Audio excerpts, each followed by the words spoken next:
हम देखने वाले हैं 27वां चैप्टर जो है अन्नपान विधि अध्याय। बहुत ही महत्वपूर्ण चैप्टर है, द्रगुण की दृष्टि से भी बहुत महत्वपूर्ण। द्रगुण एक प्रकार से जो वर्ग वाले टॉपिक के क्वेश्चन आते हैं वो इन्हीं चैप्टर से पूछे जाते हैं। तो यहाँ कर्म बताए गए हितकर द्रव्यों के, वो एग्जाम में आते हैं और जिस हिसाब से पूछे जाते हैं बहुत ही कॉम्प्लिकेटेड लगते हैं। मतलब एक लाइन लिखी रहती है, डैश डैश के लिए देती। अब अगर आपको नहीं मालूम है क्वेश्चन कहाँ से आया तो आप सोचते रह जाओ कि कहाँ से आया है।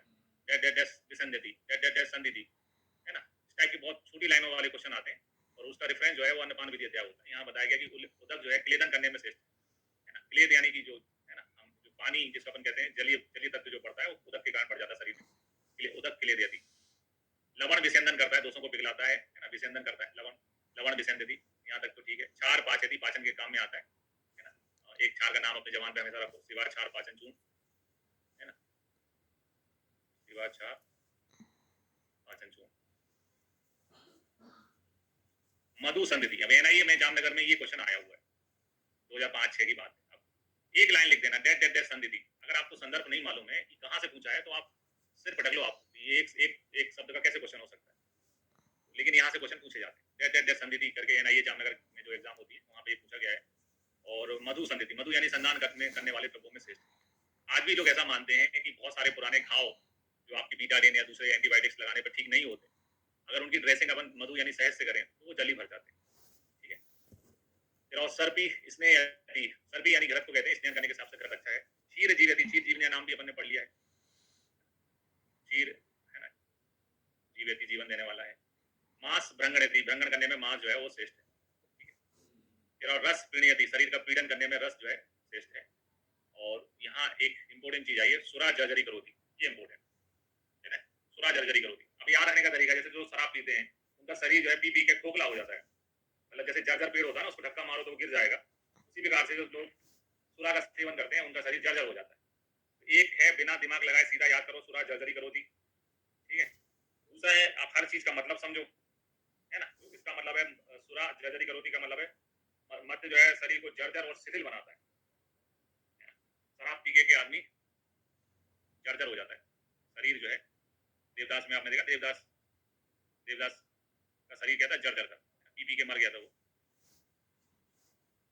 देवदास जैसी हालत हो जाएगी पी पी के आपकी। सीधु बदमती, अब ये है वही कि हम चीजों को याद करें या चीजों को समझें। तो मैंने बोला ना सुरा जर्जरी करती है। अब हमने ये पढ़ा है कि सीधु को छोड़ के बाकी सभी मध्य, जितने भी मध्य वर्ग में मध्य आते हैं वो स्तनवर्धक होते हैं, ये हमने काश्यप में पढ़ा है।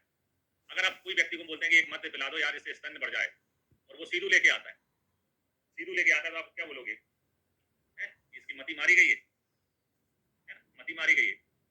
उसको बोले आपने सीधु बदमती, हमने इसको ऐसा लगे बदोबती बदोबती बदोबती बदोबती, बदमती यानी जिसकी मति मारी गई हो, उससे इसको याद किया, बदोमती बदोबती। ठीक है। दूसरा तरीका जो इसका मतलब है वो समझें, तो सीधु जो है बदमती यानी शरीर को क्रस बनाता, सीधु का सेवन करने से शरीर जो है दुबला हो जाता है, क्रस हो जाता है। मीनिंग है, और कोई किसी से कोई स्तनवर्धक मदिरा मांगी वो सीधु ले आया, तो हमने कहा बद, एक बोलते ना तुम्हारी मति मारी गई थी क्या, बद का मतलब मृत्यु, तो मति यानी बुद्धि, हमारी बुद्धि मर गई थी क्या जो हम सीधु लेके आ गए। एक है फंडा, दूसरा है अर्थ समझना। सीधु बदमती यानी शरीर को मार देता है, क्रस कर देता है। दूसरा बदमती यानी जो सीधु लेके आएगा उसकी मति बद हो गई होगी। अब आते हैं दाक्षा सब दीपेती, अग्नि दीपन करना है तो दाक्षा से अच्छा कुछ नहीं है। दाक्षा अंगूर से बनी जो है एक प्रकार की शराब है इसमें भी अल्कोहल होता है, आसव में भी, तो दाक्षा सब दीपन का काम करता है। ठीक है। फाणित मां चुनौती, फाणित मां चुनौती का मतलब होता है कि फाणित यानी जो राव होता है वो मल व दोषों का संचय करता है। फाणित को बोलते हैं राव, यानी गुण वर्ग में जो सबसे बेकार चीज होती है और राव यानी फाणित होता है। ये राव या फाणित जो है मल एवं दोषों का संचय करता है। ये हो गया हिंदी अर्थ। हिंदी अर्थ करने से कोई चीज याद रहने वाली है कि नहीं। अब देखो इक्षु वर्ग में सरकरा श्रेष्ठ होती है, और फाणित जो है अभी पढ़ेंगे अपन डिटेल में। इक्षु वर्ग फाणित जो है निकृष्ट होता है, यानी सबसे बेकार होता है। तो कोई आदमी जैसे कभी कुछ कपड़े खरीदता ना, अरे मैं यार कपड़े ले रहा हूँ इसके अच्छे हैं क्या, ये चीज ले रहा हूँ अच्छी है क्या, तो आप क्या बोलोगे, माँ मत चुनो, फाणित को मत चुनो। जैसे शादी करते हैं तो लड़के के बारे में रिपोर्ट पूछते हैं ना, कैसा लड़का है, वहां से आवाज आएगी मत चुनो बेकार है, फालतू है फाणित, है ना। मत चुनो, माँ चुनौती का मतलब अपने याद किया, मत चुनो, फाणित माँ चुनौती यानी मत चुनो। तो एग्जाम में अगर आप चॉइस से पढ़ते हो ना कि जो याद हो जाए बस वो पढ़ लिया, तो आपका सिलेक्शन कभी नहीं हो सकता। हर चीज वो कैसे भी आ जाए, कैसे भी, जैसे होता है ना क्रिकेटर वही अच्छा होता है जैसे कैसी भी बॉल दे दें खेल जाता है वो, आपको कैसा भी क्वेश्चन आया उसका आंसर बनना चाहिए एग्जाम में। पाणित माँ चुनौती मत चुनो, ये बेकार है, एक वर्ग में पाणित की रिपोर्ट अच्छी नहीं है, मत चुनो। आजकल पूछते हैं शेयर मार्केट में इसको खरीदूं कि नहीं, नहीं मत चुनो, पाणित का भविष्य नहीं है। दधी सोपम जनेती, देखो दधी यानी खट्टा, खटाई होती है, खटाई एलोपैथी वाले भी जानते हैं कि खटाई मत खाना, खटाई खाने से क्या होता है, सूजन बढ़ जाती है। तो दधी सोपम जनेती, दधी सोप को उत्पन्न करता है यानी सूजन बढ़ जाती है दही खाने से। और जब भी सूजन तो होती है जब शरीर में घाव लगा होता है, तो एलोपैथिक वाले हमेशा बोलते हैं कि ये खटाई मत खाना, क्योंकि दही जो है वो सोप को उत्पन्न करता है। फिर आओ पिंडियाक साख, पिंडियाक साख गलप यदि यानी जो तिल की खली होती है वो शरीर को गलप यदि यानी शरीर को क्षीण बनाता है। गलपन यानी हमें बोलूँ गला देता है शरीर को तो समझ में नहीं आएगा, हिंदी क्या है, शरीर को क्षीण बनाता है। क्या करना है हिंदी से अपन को,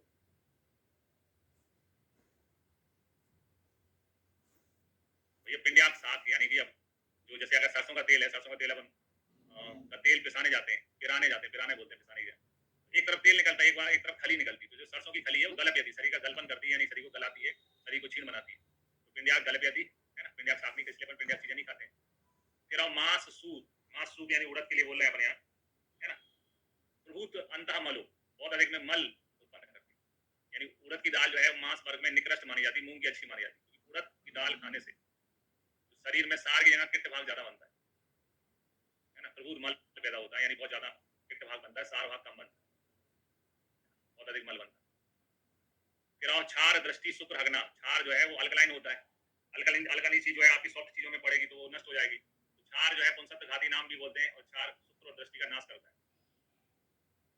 इसके बाद में आ गया सबसे फेवरेट क्वेश्चन जो पुराने एग्जाम में बहुत पूछे जाते थे, तो स्पेशली जो है कर्नाटक, केरल, हैदराबाद, ये जो इंग्लिश में होने वाली एग्जाम होती थी उसमें अक्सर ऐसे क्वेश्चन बहुत पूछे जाते है ना। प्राय सभी अम्ल चीजें पित्त को बढ़ाती हैं, किसको छोड़ के, दाड़िम और आंवला को छोड़ के, है ना, दाड़िम आंवला को छोड़ के पित्त को बढ़ाती है। आंवला पित्त सामक होता है, दाड़िम भी पित्त सामक। मधुर चीजें कफ को बढ़ाती है, किसको छोड़ के, मधु, मधु एक, मधु कफ सामक होता है, शहद, है ना। मधु के गोधूम गेहूं खाने से भी कोई कफ नहीं बढ़ता है, पुराने साली चावल खाने से भी कफ नहीं बढ़ता है ना, इनको छोड़ के। और प्राय तिक्त चीजें जो है वो बातल बात वर्तक और आब्रस से होती है, आब्रस उसमें लिखा हुआ है, प्रस लिया, आब्रस से समझना है उसको, है ना, क्योंकि यहाँ बातल में बातलम, माँ में आ छोड़ चुका है, माँ में आ है, ये आब्रस लिखा है, बातल और आब्रस होती है। इसको छोड़कर वेदाग्र, मैथ का आग्रस्ता, है ना। और आपका वेदाग्र के अलावा इसमें अमृता यानी गुड़ची है, पटोल को छोड़ के, है ना, ये जो है बात सामक होती है, रस होती है। प्राय कटु चीजें बातल और आब्रस होती है, पिपली और सुंडी को छोड़ के, पिपली सुंडी को छोड़ के। आगे चल के हम ये भी पढ़ेंगे द्रवगुण में, पिपली सुंडी अपने मधुर विपाक के कारण ब्रश हो जाती है। कटु चीजें बातल और आब्रस होती है, लेकिन पिपली ब्रश होती है और सुंडी ब्रश होती है, मधुर विपाक होने से पिपली सुंडी दोनों ब्रश हो जाती है। ये अपवाद जो है ये एग्जाम में बहुत पूछे जाते हैं, है ना। ये जो चार जो दिए गए या पुराने पेपर अगर हल करेंगे तो ये बहुत ज्यादा ये क्वेश्चन इसके पूछे गए।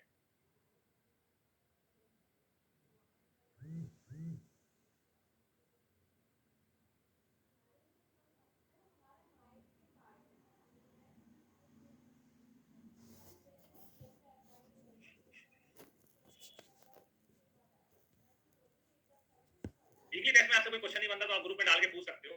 देखिए यहाँ ग्रुप में कई लोग अच्छे पढ़ने वाले बच्चे भी हैं, कई लोग प्रॉपर भी हैं, तो इसलिए हम अभी एक एक अपने क्लास इंपॉर्टेंट है, उसमें समय वेस्ट नहीं कर सकते हैं। लेकिन अगर आपको ये कोई क्वेश्चन में डाउट है तो आप पूछ सकते हो, कोई दिक्कत नहीं है उसमें।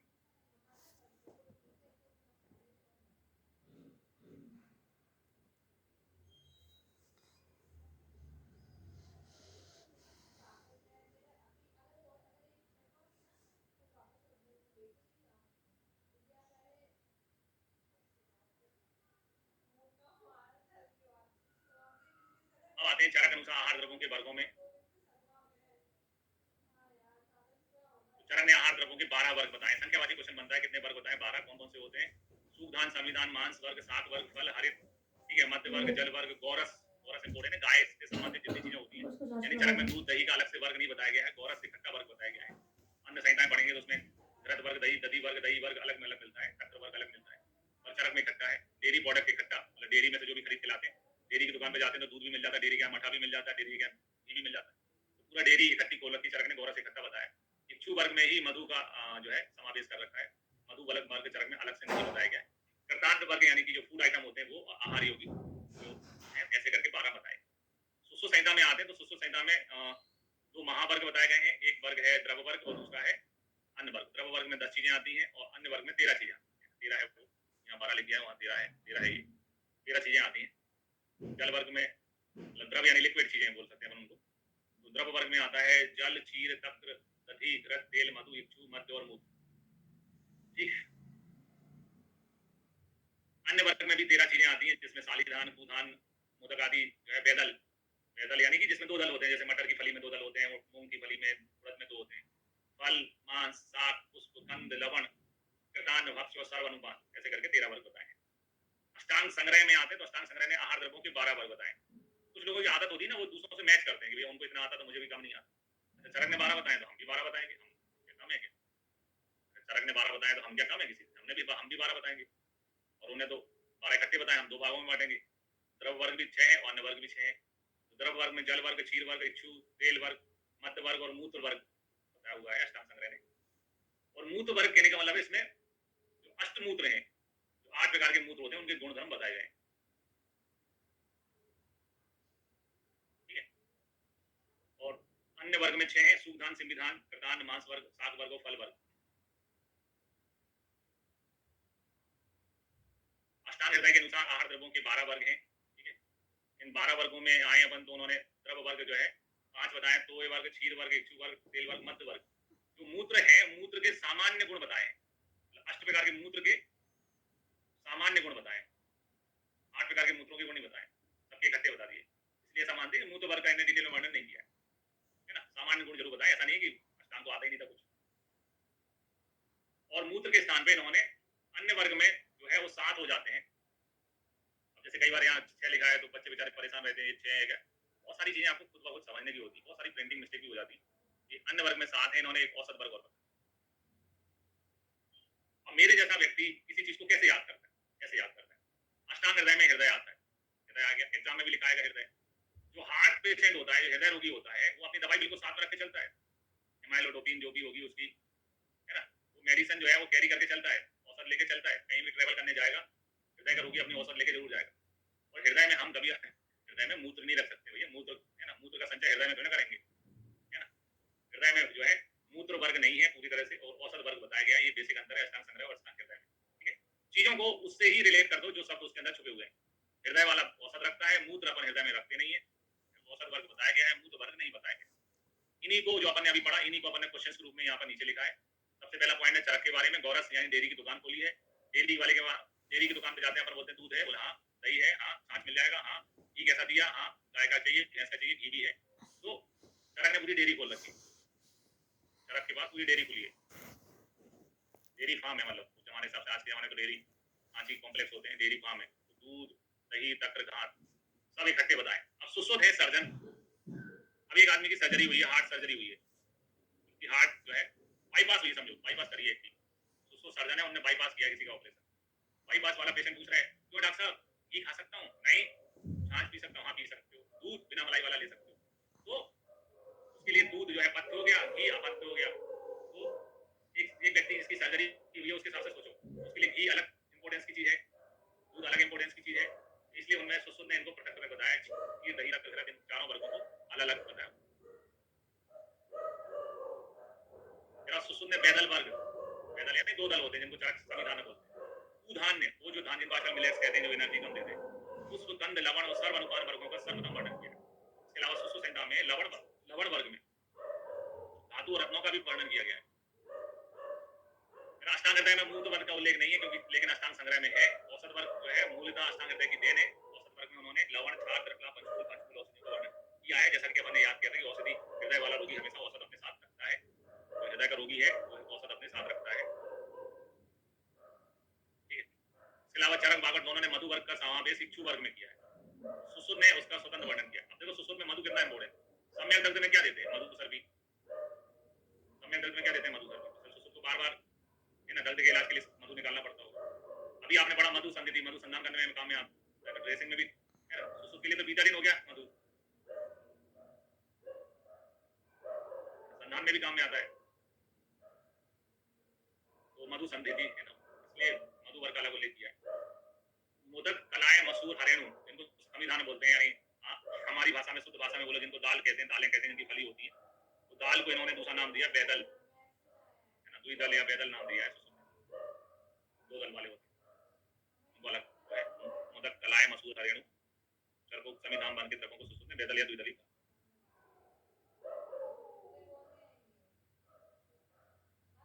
अभी पढ़े कृतान वन में यवागु आते हैं, या बिले भी यवागु आते हैं।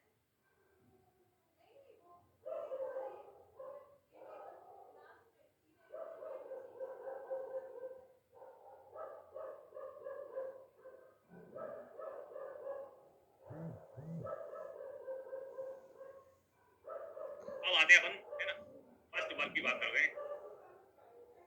अब आते हैं अपन सूधान वर्ग में। पहले तो अपन को समझना पड़ेगा सूद का मतलब क्या होता है। सूद का मतलब होता है कांटा। कांटा लगा, हाँ भाई वही कांटे, तो कांटा लगा। इसका बहुत अच्छा उदाहरण है गेहूं। गेहूं की क्या होती है, गेहूं का पौधा जो उगता है, गेहूं की क्या होती है, बाली, बाली बोलते हैं गेहूं की बाली। तो जो बाली होती है, ये बाली जो होती है गेहूं की, इसमें कांटे होते हैं। ऐसे उसी में से अनाज निकालते हैं गेहूं की बाली में। ऐसे सारे अनाज जिनके फल के ऊपर कांटे होते हैं, हमें क्या कांटे लगे, तो वो कांटे लगे वाले जो है वो सूद धान्य वर्ग में आते हैं, जिसमें मेनली अपना गेहूं और चावल आता है। चावल की भी ऐसी बाली होती है, गेहूं हुआ, गेहूं चावल अपन मोटा मोटा कहना चाहें, गेहूं चावल इसमें आते हैं। पहले वर्ग की बात करते हैं। पहले वर्ग में जो सूद धान में अपन सबसे पहले देख रहे हैं साली धान। देखो, आपको किसी चीज में पीएचडी नहीं करनी, टू मच एनर्जी एक ही टॉपिक में नहीं लगाना है, सिलेक्टिव चीजें पढ़ना है, क्योंकि बहुत सारा सिलेबस है। तो साली धान में हमें जो याद रखना है कि साली धान के इन्होंने 15 प्रकार बताए।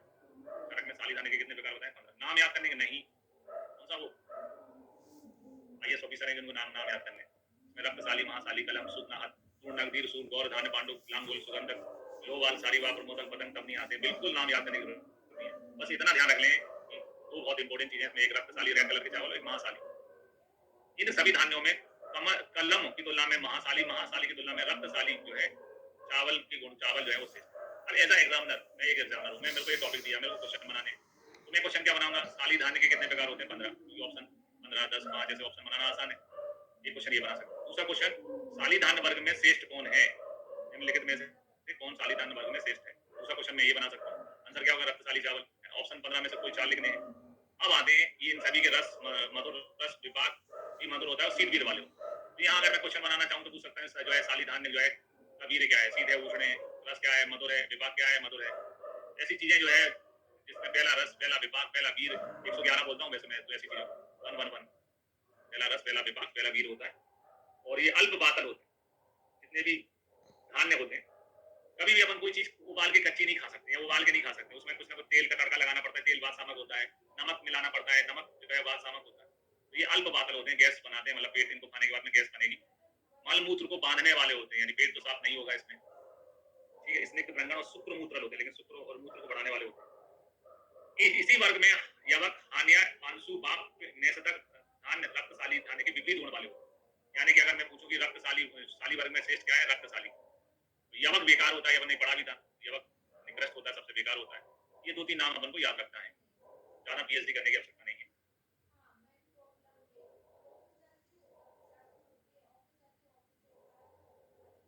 क्यों हम हमारे कोई अनाज, रोटी कुछ भी बनाते हैं तो तेल का तड़का लगाना पड़ता है, क्योंकि हमारे अनाज बहुत सारे वाद वर्धक होते हैं।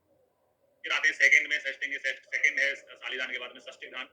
षष्टिक धान कहने का मतलब जो 60 दिन में पक जाता है, बारिश में लगाते हैं और 60 दिन में पक जाता है, तो षष्टिक धान कहते हैं। मधुर विभाग सीध वीर वाले होते हैं। लघु है, स्निग्ध, त्रिदोष अग्नि है। तो निम्नलिखित में कौन सा एक धान त्रिदोष अग्नि होता है, यहाँ क्वेश्चन बन सकता है। तो त्रिदोष अग्नि होता है षष्टिक धान। शरीर में स्थिरता पैदा करते हैं। षष्टिक धान के 2 भेद होते हैं। षष्टिक धान के कितने भेद होते हैं, संख्यावाची क्वेश्चन बन सकता है, 2 भेद होते हैं। षष्टिक धान कौन से वीर वाले होते हैं, शीत उष्ण, शीत वीर वाले होते हैं। अनाज हमेशा शीत वीर होते हैं लगभग। इसी वर्ग में आने वाले बरक, उदालक, चीन, सारक, उज्ज्वल, दुर्धर, गंधन, करविंद, ये षष्टिक धान वर्गों में अल्प गुण वाले होते हैं, तो है ना। उदालक जो है वो षष्टिक धान में आता है, कम गुणों वाला होता है। इसके बाद में आते हैं पूधान। पूधान को आजकल अपने मिलेट्स के नाम से जाने लग गए। ऐसा अनाज जो आपको एनर्जी कम देता है, ऐसा अनाज जो आपको एनर्जी कम देता है, वो पूधान में आता है। और दूध, श्यामक, हस्ती, अभ्यामाक, निवार, तोयवर्णी, गवेदुक। श्यामक आपने पढ़ा, तो श्यामक वीरुक्षण नाम, वीरुक्षण द्रव्यों में श्यामक आता है। गवेदुक कर्षणीय नाम, कर्षण करने वाली चीजों में गवेदुक आता है। प्रियंगु कुधान में आता है, प्रियंगु काय में आता है, वो एग्जाम का क्वेश्चन है, कई बार पूछ लेते हैं। मुकुंद, छिंटी, बरुक, बरक, शिविर, पुस्तक, है ना, ऐसे करके होते हैं सारे नाम, सारी चीजें याद रखने की जरूरत नहीं है आपको, सिलेक्टिव पढ़ना है यहाँ पर, तो आपको अनाज की दुकान नहीं खोलना है। श्यामक कुधान में आता है, गवे तो कुधान में आता है, प्रियंगु कुधान में आता है, ये याद रखना है। ये सभी कसाय मधुर होते हैं, रस में शीतवीर होते हैं, लघु और बातल होते हैं। तो यहाँ हमने तीन चीजें पकड़नी। क्या मेन डिफरेंस रस वीर विभाग में तो डिफरेंस नहीं है, रस में, रस विभाग में तो, वीर में तो ज्यादा डिफरेंस नहीं है इनमें, लेकिन गुण में बहुत डिफरेंस आ रहा है। सबसे पहले अपन ने साली पढ़े थे, वाल को बादल थे, षष्टिक पढ़े, षष्टिक के दो सर ने, कुधान पढ़े, कुधान बादल है। बात को बढ़ा रहे हैं, यानी शरीर में जाके भ्रंगन नहीं करते। मोटापा कम करने के लिए सबसे अच्छे हैं, मोटापा कम करना है तो इन्हीं की रोटी खाओ, आप गेहूं की रोटी छोड़ दो, है ना। फिर यब, यब को तो अपन आजकल इतना फेमस हो गया, ओट्स के नाम से जानते हैं, है ना, यब यानी ओट्स। कसाय स्वादु रस होता है, रुक्ष होता है, तो आगुरु, बहु बात सकृत कारक, बहुत अधिक मल पैदा करता है ना। अभी क्योंकि बहुत अधिक मल क्यों पैदा करता है, क्योंकि अपन ने अभी लाइन पढ़ी है, यब पुरीस जनाना, यब पुरीस जनाना।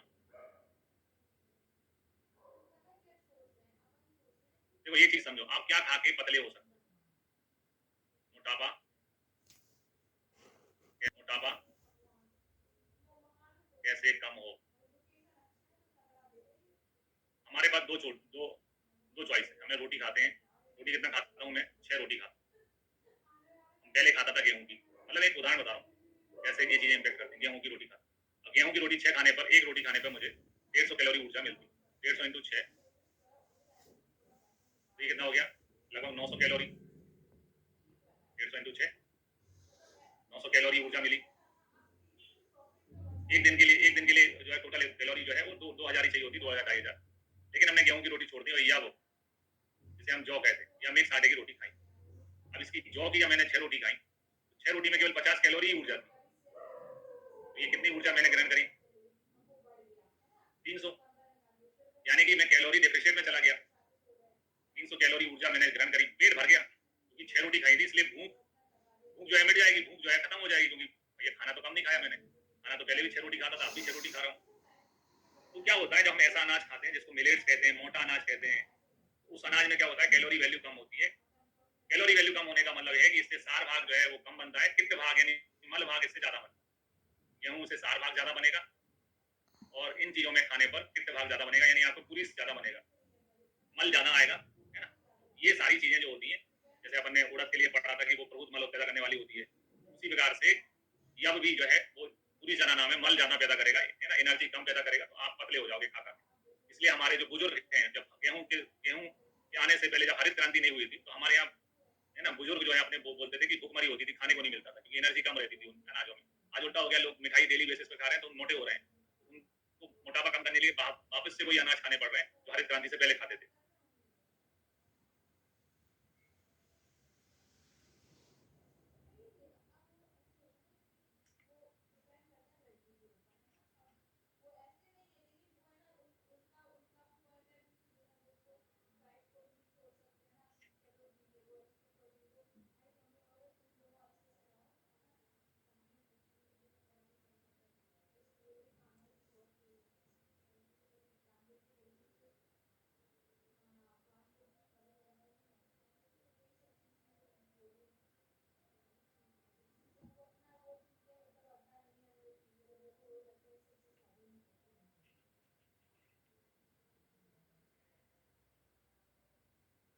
यहाँ पर समान गुण नहीं लिखा है, यहाँ गुण ही लिखा हुआ है।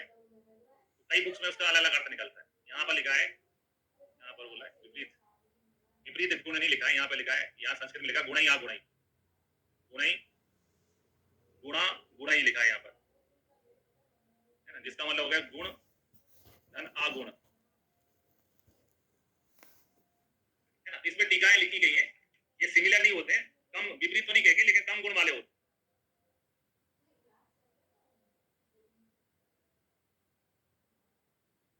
है ना।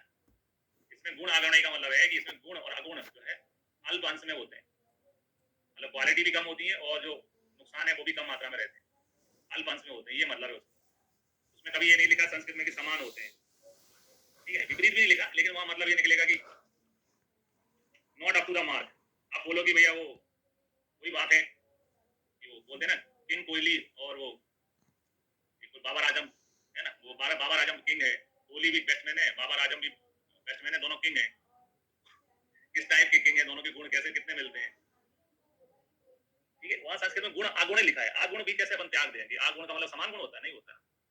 तात्पर्य टीका पढ़े समझ में आएगा आपको। नॉट एग्जैक्ट नहीं होते, उनसे कम गुण या कम वाले होते। और मैं हमेशा बोलता हूँ कि पीएचडी मत करो, कोई मतलब नहीं है इतना।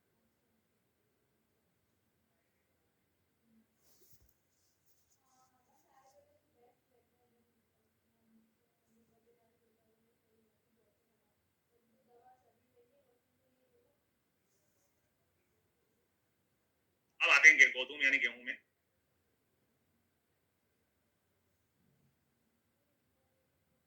संधान कर मधुर रस मधुर विपाक सीध वीर, ठीक है।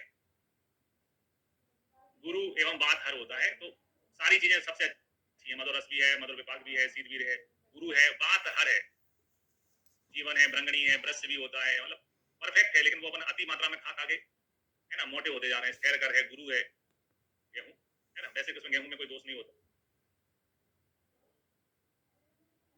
ये है ना, बात हर भी है। इसके बाद में आते हैं संविधान में। संविधान में हमें ये समझना होगा समी का मतलब क्या होता है। समी का मतलब होता है मोहम्मद समी, जो विकेट लेता है, बॉलिंग करता है, सारे डंडे उड़ा देता है, ऐसा बिल्कुल भी नहीं है। समी का मतलब मोहम्मद समी नहीं है यहाँ पर। समी मतलब फली। आप सबने मटर खाई होगी, तो मटर जो है, मटर के जो दाने होते हैं, मटर के दाने एक फली में होते हैं, लाइक दिस है ना, की ऐसी फली होती है, फिर आपने तोड़ ली होगी, यहाँ पर बीज होते हैं। तो इसमें जो भी अनाज पैदा होते हैं संविधान में, वो फली के अंदर होते हैं। चाहे उड़द की दाल देख लो, उसकी एक फली होती है ना। ये सब जो है इसमें आते हैं। मटर के दाने का एक उदाहरण मैंने दे दिया क्योंकि वो सबने देखा होता है, वो सब संविधान में कहलाते हैं। संविधान में आता है सबसे पहले मूंग में। मूंग में लिखा है कि कसाय मधुर रस, मूंग का रस कसाय मधुर होता है, कटु विपाक होता है एवं शीत वीर है। तो यहाँ पर क्वेश्चन बनेगा मूंग का विपाक क्या होता है, क्योंकि अभी जैसे अपन ने सूख धान में पढ़ रहे थे तो सबका विपाक जो है मधुर हो रहा था, लेकिन मूंग की दाल का विपाक कटु है। कटु क्यों है भैया? मूंग के अंदर दाल, देखो कटु होने के पीछे भी रीजन होता है, दाल में प्रोटीन होता है। आपने सुना होगा दाल काय का सोर्स होती है प्रोटीन। प्रोटीन का जो है पाचन काय में होता है ना। वो प्रोटीन का पाचन काय में होता है, एसिडिक मीडियम में होता है थोड़ा सा आपको, है ना। जो उसका विपाक है मधुर नहीं होता, कटु विपाक रहता है। सीध भी है, लघु रूप से विसर्ग गुण वाले होते हैं, कफ पित्त अग्नि है। सभी संविधानों में मोदक जो है उत्तम। यहाँ पर थोड़ा सा अपन को ध्यान रखना है कि इसका विपाक क्या है, कटु है ना। मोदक जो है संविधान वर्गों में उत्तम होता है, कफ पित्त अग्नि होता है। गाय मांस यानी उड़द की दाल की बात हो रही है यहाँ पर। मांस के लिए गाय मांस मधुर रस मधुर भाग उष्ण वीर होता है, ये इंपोर्टेंट है। यहाँ पर बहुत बड़ा मेजर, जैसा आंवला और हरीती में होता है ना, यहाँ पर मूंग और उड़द में वही अंतर है जो आंवला और हरीती में है ना। आमल की शीत वीर होता है, पढ़ते हैं ना, आमल की हरीती के गुण समान होते हैं। आमल की जो है शीत वीर होता है और हरीत की जो है उष्ण वीर होती है। जैसे मूंग की दाल शीत होती है, लेकिन उड़द की दाल जो है, मूंग की दाल शीत होती है, उड़द की दाल जो है उष्ण वीर होती है। उष्ण वीर है इसलिए तो ब्रश है, इसलिए तो ब्रश प्रॉपर्टी है उसमें। रस मधुर जो है, रस और विपाक मधुर होता है, वीर उष्ण होता है, गुरु स्निग्ध होती है। परम बात हरम है, परम बात हरम, ये परम बात हम है ना। उड़द की दाल खा के आपको गैस नहीं बनेगी। परम बात हरम है, बहुमल एवं पुंसत्तदायक है ना। बाजीकारक है, पुंसत्तदायक है, बाजीकरण के उदाहरण में आती है, सूत्र जन्म के उदाहरण में आती है। बहुमल यानी उड़द की दाल खाने पर कितने भाग ज्यादा बनेगा, 4 भाग कम बनेगा। फिर और राजमास, राजमास, राजमास का मतलब राजमा है ना। राजमा खाते ना अपन, राजमा चावल, राजमास कहते हैं उसको। ये सर यानी विरेचक होता है, पेट साफ करने के साथ राजमा अच्छा होता है। रुच है, कफ शुक्र अम्ल पित्त नुत है ना, अम्ल पित्त नाशक है।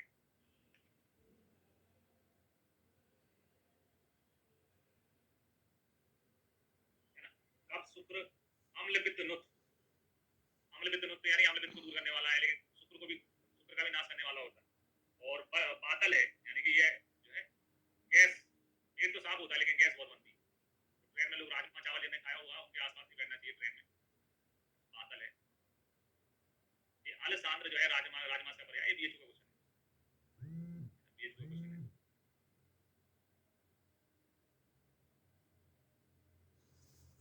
फिर आई कुलत, कुलत में लिखा है कुलत का रस कसाय होता है, अम्ल विपाक होता है, अम्ल विपाक होता है, विपाक इंपोर्टेंट। कुलत, कुलत वैसे भी अम्ल पित्त जना नाम है, अम्ल पित्त को उत्पन्न करती है। उष्ण वीर है कुलत भी, कफ शुक्र आने लगा, कफ को दूर करने वाली, शुक्र का नाश करने वाली। और कुलत ग्राही ना, ग्राही होती है यानी मल को रोकने वाली होती है। कास एक कास अरसाम हेताम, ये लाइन बहुत इंपॉर्टेंट।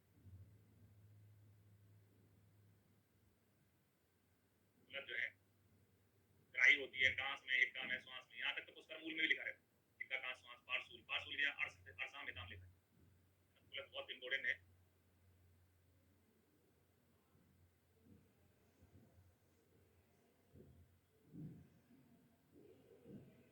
फिर आते हैं इसके बाद में मोट में। मोट जो है मधुरस मधुरपाल और शीत वीर्य होती है, मोट की दाल शीत वीर्य होती है, रुक्ष गुण वाली है। 111 का मतलब यही होता है कि मधुरस है, मधुरपाल है, और रुक्ष का आर का मतलब रुक्ष है, ग्राही है, जो रक्त पित्त ज्वर में प्रशस्त है, रक्त पित्त ज्वर में प्रशस्त है, ये इंपॉर्टेंट। मोट की दाल रक्त पित्त ज्वर में प्रशस्त है। मसूर की दाल संग्राही, और जो है अतिसार में मसूर का प्रयोग करना, वो विधा जो है व्याधि विपरीत अन्न का उदाहरण होता है। अतिसार में मसूर का प्रयोग करना व्याधि विपरीत अन्न का उदाहरण रहता है। मसूर की दाल जो है मल को रोकने वाली होती है। कलाय मटर की दाल परम बातल होती है, बहुत, इवन कच्ची मटर भी खा लेते हैं तो पेट में गैस बनने लगती है, इसलिए कभी मटर की सिंगल मटर की सब्जी कभी नहीं बनती है ना, बहुत ज्यादा गैस करती है, इसलिए आलू मटर, आलू गोभी, है ना, आलू मटर, मटर पनीर इसी के साथ मिला के इसकी सब्जी बनाते हैं, परम बातल होती है उसमें मटर, कच्ची भी खा लो तो गैस बनने लगती है पेट में। फिर आप तिल, तिल के लड्डू अपन सब खाते हैं, तिल मधुर कटुक तिक्त कसाय रस वाली होती है, मतलब 4 रस है, मधुर है, कटु है, तिक्त है, कसाय है, उष्णवीर होती है तिल, उष्णवीर होती है, इसलिए तिल के लड्डू जो है, तिल के लड्डू जो है अपन ठंड में खाते हैं, तिल के लड्डू कब खाते हैं, जब ठंड का टाइम चल रहा होता है, गर्म होती है तिल। स्निग्ध है, त्वचा के लिए तिल तेल अच्छा होता है, बालों के लिए तिल तेल अच्छा है, बल बढ़ाने के लिए तिल अच्छा है, बात भरने है ना, और कफ पित्त करता है, बात को दूर करता है, कफ पित्त को बढ़ाने वाली होता है तिल। बच्च केस से बल्ले बात हरना। फिर अब सिंबी धान, सिंबी धान रुक्षा कसाय कोष्ठे वात प्रकोपनी, तो किसके लिए, किसको बोला गया है कोष्ठे वात प्रकोपनी, सिंबी धान को बोला गया है वात प्रकोपनी।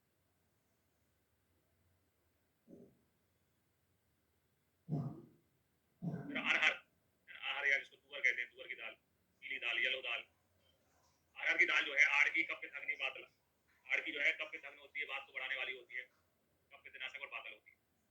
सुख सिंबी और आत्मगुप्ता केवाच के गुणधर्म मांस के समान होते हैं, ज्यादा अंतर नहीं होता है इनमें, है ना, इनके गुणधर्म आकार लोल और आत्मगुप्ता के गुणधर्म मांस यानी उड़द के समान ही होते हैं। दालें जब भी बातल होती है तो देखो, इसलिए जब जो है अपन कभी दाल गर्म बातल है तो वात का नाश कैसे होता है, इसलिए अपन जब भी कभी जाते खाना खाते तो दाल फ्राई दे दो, दाल फ्राई नहीं है तो दाल तड़का दे दो। अब ये बात है तो इसका समन भी तो करना है, समन करने के लिए तेल जो है सबसे अच्छी चीज है, तो दाल, ये उबली हुई दाल कोई नहीं खाता, दाल तड़का खाते हैं, दाल फ्राई खाते हैं, तो उसमें कहीं ना कहीं दाल के अंदर जो है वात को बढ़ाने वाले हींग डलती है दाल में, है ना, तड़का लगाने के लिए हींग का यूज होता है, हींग अच्छी खासी बात सामत होती है ना, रामदेव की हींग, हींग अच्छी खासी बात नाशक होती है। बहुत सारा जो अपने खाना है, व्यंजन है, वो बहुत कुछ सभ्यता संस्कृति से मैच करता है, तो हमारे बुजुर्गों ने, हमारी कई पीढ़ियों ने देख रखा है कौन सी चीज का क्या नुकसान है, उसको कैसे कंट्रोल कर सकते हैं, उसी प्रकार से अपन खाना खाते हैं।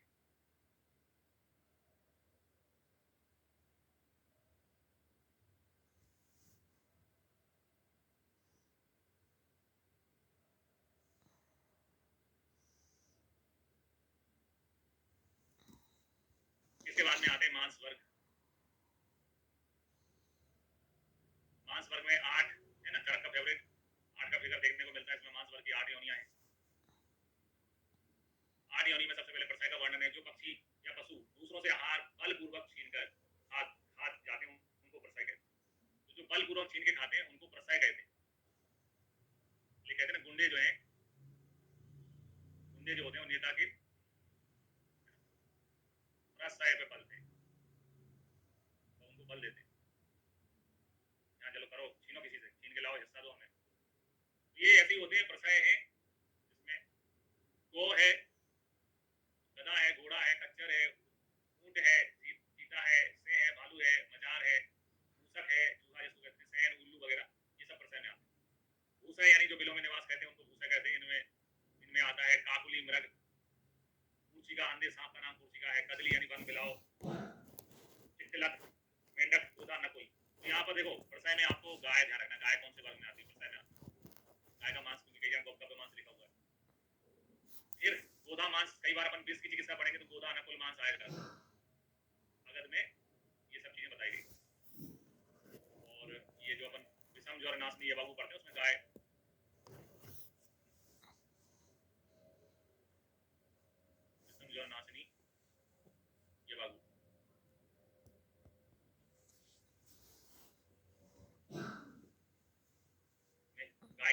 तो प्रसय में गौ मांस ध्यान रखना है।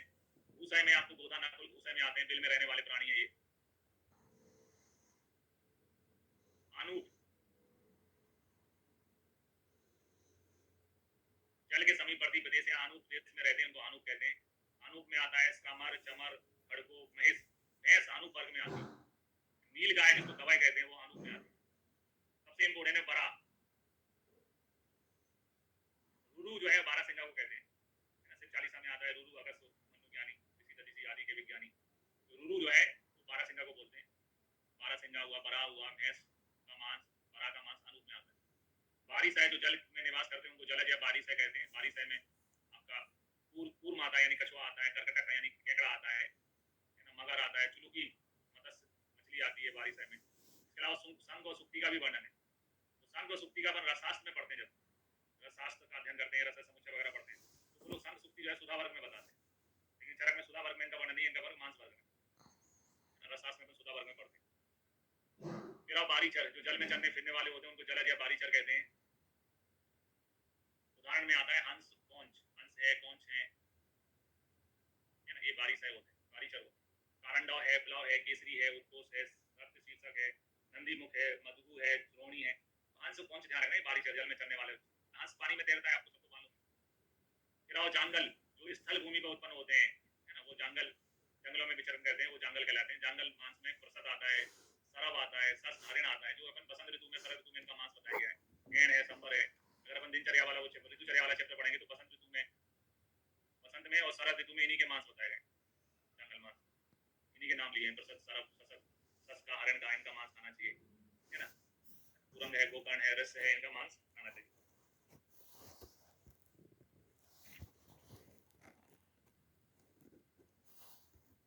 फिर आते हैं बिसिकर जो अपने पैरों से या अपनी चोंच से पैरों से कुरेद कर आहार को खोज कर खाते हैं, उनको बिसिकर कहते हैं। बिसिकर प्राणियों में लाव, तीतर, बटेर, चकोर, कपिन, जल, कुक्कुट, मुर्गा आता है। तो मुर्गे को कौन से वर्ग में समावेश किया है, ये क्वेश्चन एग्जाम में आपको 100% पुराने पेपर लगाओगे तो उसमें ये क्वेश्चन मिलेगा, है ना। मुर्गा कौन से उसमें आता है, तो मुर्गा बिसिकर में आता है ना। इसके अलावा बिसिकर में ही आपका लाव, तीतर, बटेरा, लाव, तीतर, बटेर, चकोर। फिर आप प्रदुत, प्रदुत में जो पक्षी अपनी चोंच या पैरों से प्रहार करके आहार को खाते हैं उनको प्रदुत कहा जाता है। प्रदुत में सतपथ, भृंगराज, कबू, जीव जीवक, है ना, चटी, दुंदुभी, सारिका यानी सारिका यानी मैना को कहते हैं। पुलिंगक, चटक, कपोत, पारावत। कबूतर, पारावत जो है कबूतर हुआ, पारावत इनको दाना, कबूतर को दाना, दाना सुना होगा, कबूतर को दाना डाल रहे थे, ये दाना चुगने वाले ही होते हैं प्रदुत। कबूतर, पारावत जो है प्रदुत में आते हैं। इनके थोड़े उदाहरण जहाँ जहाँ मैंने समझाया वो ध्यान रखना है आपको, पीएचडी नहीं करना है, टू मच टाइम नहीं देना है। फिर कुछ क्वेश्चन जो याद एग्जाम की दृष्टि से इंपॉर्टेंट है ना। प्रसय, भूसय, आनूप, बारिज और बारीचर जीवों का मांस गुरु होता है और उष्णवीर होता है और रस में मधुर होता है। ये 8 में से 4 का मांस गुरु होता है, उष्णवीर होता है, रस में मधुर होता है। बल्ल, ब्रस, बाधर का पित्त वर्धक होता है। जीन में, जीन सोच में, ग्रहणी में, ग्रहणी दोष में, सोच में अच्छा काम में आता है। चांगल, बिसिकर, प्रतुत का मांस लघु होता है। तो यहाँ याद रखने के हिसाब से फंडा बताया मैंने। जंगल कभी कभी जंगल जाते हैं, जंगल में अपन वहाँ पर बोर्ड लगा रहता है कि यहाँ से जो है टाइगर रिजर्व क्षेत्र आगे नहीं जाए, तो वो बोर्ड पे लिखा रहता है जंगल, है ना, बिहार में प्रतिषेध लागू है यानी जंगल में घूमना फिरना मना है। तो जंगल, बिसिकर, प्रदुत, प्रतिषेध का हो गया, अपने प्रति, प्रदुत जो है इनका मांस लघु होता है। ये फंडा याद करना है, जंगल बिहार में प्रतिषेध लागू है। जंगल मांस वृद्ध मल कारक होता है ना। कभी भी आप वेज खाना खाओगे तो पेट साफ रहता है, नॉन वेज जब भी खाओगे तो नॉन वेज हैवी होता है, मल वगैरह जो है नॉन वेज खाने पे जल्दी नहीं आता। जंगल, बिसिकर, प्रदुत इनका मांस जो है लघु होता है। शीतवीर होता है, कसाय मधुर होता है, मांस पित्त प्रधान, मध्य बात वाला और हीन कफ वाले रोग में हितकर होता है। स्पेशल लाइन लिखी है जंगल, बिसिकर, प्रदुत में जो स्पेशल लाइन है वो है पित्त उतरे जिनमें पित्त बड़ा हो, बात मध्य सन्निपाते कफानु का गिरता है। एक स्पेशल कंडीशन लिखी है जिसमें इनका मांस हितकारी होता है। पित्तोत्तरे, बात मध्य सन्निपाते कफानु,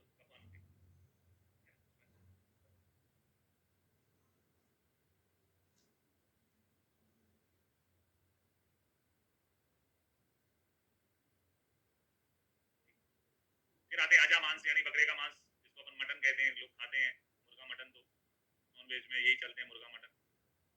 इनके भी गुणधर्म देख लेते हैं मुर्गा मटन के। मटन यानी बकरी के मांस में लिखा है कि नाती सीध गुरु स्निग्धम, ज्यादा सीध नहीं होता है, गुरु नहीं होता, स्निग्ध नहीं होता है। मांस मांस अजाम दोष कारक नहीं होता है। शरीर धातु सामान्य, यानी कि आप पीक हो गए, वो पीक होने पे आपका वजन घट गया है, तो वजन बढ़ाने के लिए आपको शरीर धातु सामान्य, शरीर की धातु को सामान्य करने के लिए अच्छा होता है बकरे का मांस। नाति अभिसंधि रंगणम, ना बहुत अधिक अभिसंधि नहीं होता है, रंगन करने वाला होता है। मुर्गे के मांस में लिखा है स्नेह तो उष्णा प्रस्या रंगना स्वर बोधना, स्वर को अच्छा करने वाला होता है, बल्ले परम बाधारा, बात को दूर करने वाला होता है। सुवेदना चरणायुधा, मुर्गे के लिए चरणायुधा शब्द यूज किया है। फिर एन यानी काले हिरण के मांस, बहुत अच्छी लाइन लिखी जो एग्जाम में पूछी जा सकती है। मधुरा, मधुर है, रस में मधुर है, मधुरा पाके विभाग में मधुर है। त्रिदोष समना, त्रिदोष सामा के सिवा यानी कल्याणकारी है। ये लाइन बहुत इंपॉर्टेंट है, मधुरा मधुरा पाके त्रिदोषा समना सिवा किसके लिए कहा गया? एन मांस यानी काले हिरण के मांस के लिए लिखा है। लघु, लघु यानी लघु होता है, विड मूत्रल होता है, बात विड मूत्र शीत होता है। मछली का मांस गुरु मधुर, गुरुना मधुरा बल्या ब्रंगना पवना पा, है ना, खाने में गुरु होता है, थोड़ा हैवी होता है, पचना में टाइम लगता है, प्रोटीन होता है, क्योंकि मधुरा बल्ला ब्रंगना पवना पा, मत्स्य स्निग्धा चब्रस्या बहुदोष प्रकृत, है ना, मछली में जरूर बहुदोष शब्द आता है। फिर आप कछुए का मांस, मेधा स्मृति कर, कछुए का मांस कोई खाएगा तो कभी भूल ही नहीं सकता, ये कौन खा सकता है कछुए का? वो पिक्चर थी शिवाजी रजनीकांत की, रजनीकांत की पिक्चर में डायलॉग आता है कि आपके लिए कछुए के कटलेट बनाए, है ना, मेधा स्मृति करे पथ है सोस अग्नि पूर्ण हो चुके, मेधा स्मृति करने वाला पथ है सोस का नाश करने वाला होता है, पूर्व यानी कछुए का मांस। फिर मांस सम से सम की वृद्धि होती है, शरीर का वजन बढ़ाने के लिए मांस से अच्छा कुछ नहीं होता। तो शरीर भ्रंगणे नान्यात खाद्यम मांस विशेषते, शरीर को बढ़ाने हेतु मांस को छोड़कर दूसरा अन्य कोई पदार्थ नहीं। मांस is a source of protein, protein मतलब प्रोटीन जो है building blocks of the muscle, हमारी मसल्स बनती है प्रोटीन से। इस प्रकार से उस जमाने के हिसाब से प्रोटीन का एक बड़ा रिच सोर्स है, इसलिए उन्होंने कहा है शरीर को बढ़ाने वाले चीजों में मांस को छोड़कर दूसरा अन्य कोई खाद्य पदार्थ नहीं होता। ठीक है, ब्रेक लेते हैं, ब्रेक के बाद में फिर इससे आगे देखेंगे।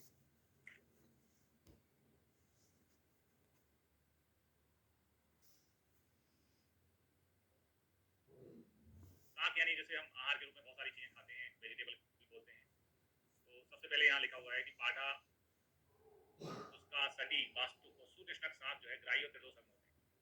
पाठा जो है शाक है, उसका है, सटी है, वास्तु, वास्तु तो बथुए की भाजी कहलाती है, वो बहुत अच्छी होती है। सुकृष्णक शाक है, ये सभी क्या है? ग्राही और त्रिदोष अंग है।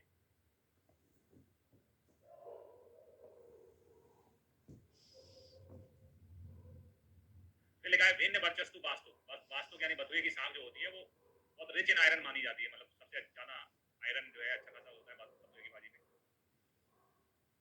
आयरन रिच होती है, आयरन बहुत होता है।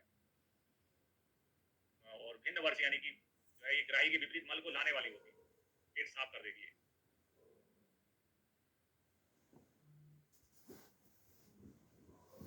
फिर आए काकमाची साग में, काकमाची के लिए लिखा है त्रिदोष समन समनी प्रस्या काकमाची रसायनी, काकमाची की जो सब्जी होती है त्रिदोष यानी तीनों दोषों का समन करने वाली, ब्रश है, रसायन गुण वाली है। बहुत ऐसी कम ड्रग होती है जो ब्रश भी होती है, रसायन भी लिखा रहता है जिनके गुणों में ब्रश है, ब्रश के साथ ब्रंगण वाले लिखा रहता है ज्यादातर।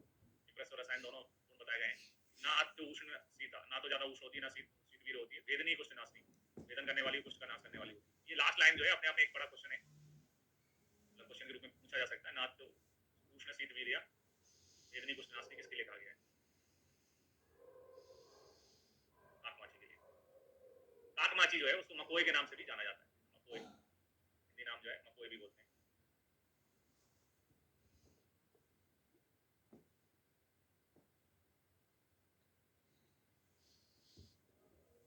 इसके बाद में आते हैं राज छवक, राज छवक सात में लिखा है त्रिदोष अग्नम लघु, नाम में ही राजा है लिखा है ना, नाम में ही राजा है।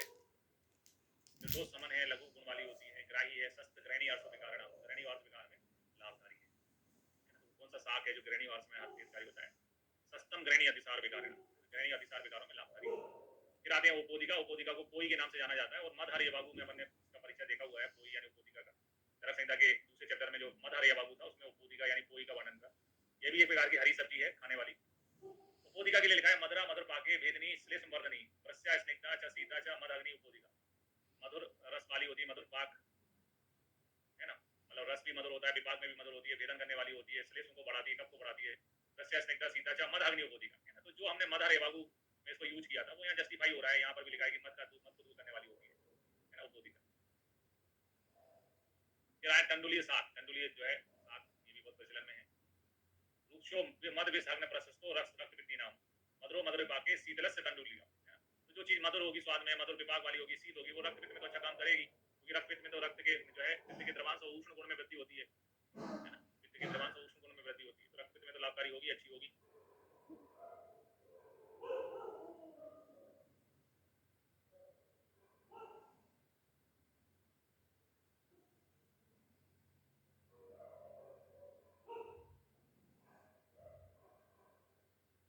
वॉइस में इको सभी को आ रहा है?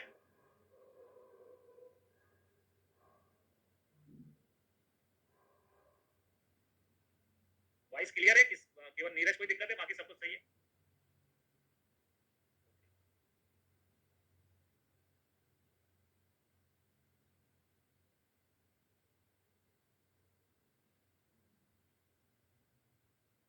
इसके बाद में देखते हैं कुष्मांड। कुष्मांड का क्वेश्चन जो है जामनगर का अपन पेपर लगाते हैं पुराने, तो जामनगर के पेपर में 2007 में आया हुआ है इसको।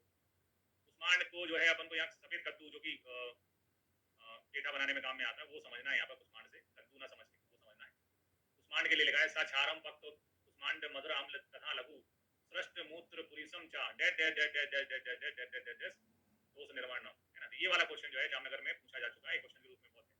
और जो कद्दू है जिसे कुष्मांड कहते हैं, सर्वदोष सभी दोषों को दूर करने वाला है इसका। फिर आए बिदारी गंध। बिदारी गंध में देखें, बिदारी गंध अष्टवर्ग की औषधियों में आता है। तो जीवन भ्रंगणों ब्रश कंठ सस्तो रसायने, अष्टवर्ग जो है रसायन औषधियां हैं। जीवनी भ्रंगण ब्रश कंठ सस्तो रसायने बिदारी गंधो बल्य मूत्र स्वादु शीतल।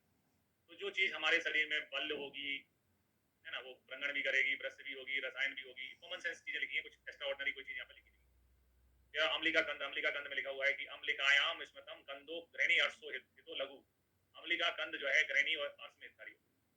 अब क्या होता है, कैसे आपके क्वेश्चन गलत होते हैं। अब जैसे ये लाइन आ गई है ना, डेड डेड डैश स्मृतो गंधो ग्रहणी अर्शो हितो लघु, और ऑप्शन में बना दिया आपका सूरण गंध है ना, जिमी जमी गंध। तो यहाँ पर सूरण गंध के लिए नहीं कही गई, ये किसके लिए कही? अम्लिका गंध के लिए। ग्रहणी अर्श में अपन मानते हैं सूरण अच्छा होता है, लेकिन ये लाइन जो है अम्लिका गंध के लिए लिखी। फिर आए साग वर्ग में सरसों का साग बेकार होता है ना, जीवंती का अच्छा होता है, सरसों का बेकार होता है। सरसों के साग के लिए लिखा है त्रिदोषम। त्रिदोष को पैदा करने वाला यानी त्रिदोष कारक होता है सरसों का साग, त्रिदोष कारक होता है। बद्ध विड मूत्र, मल मूत्र को रोकने वाला, यानी कि इससे कॉन्स्टिपेशन होता है सरसों का साग खाने से।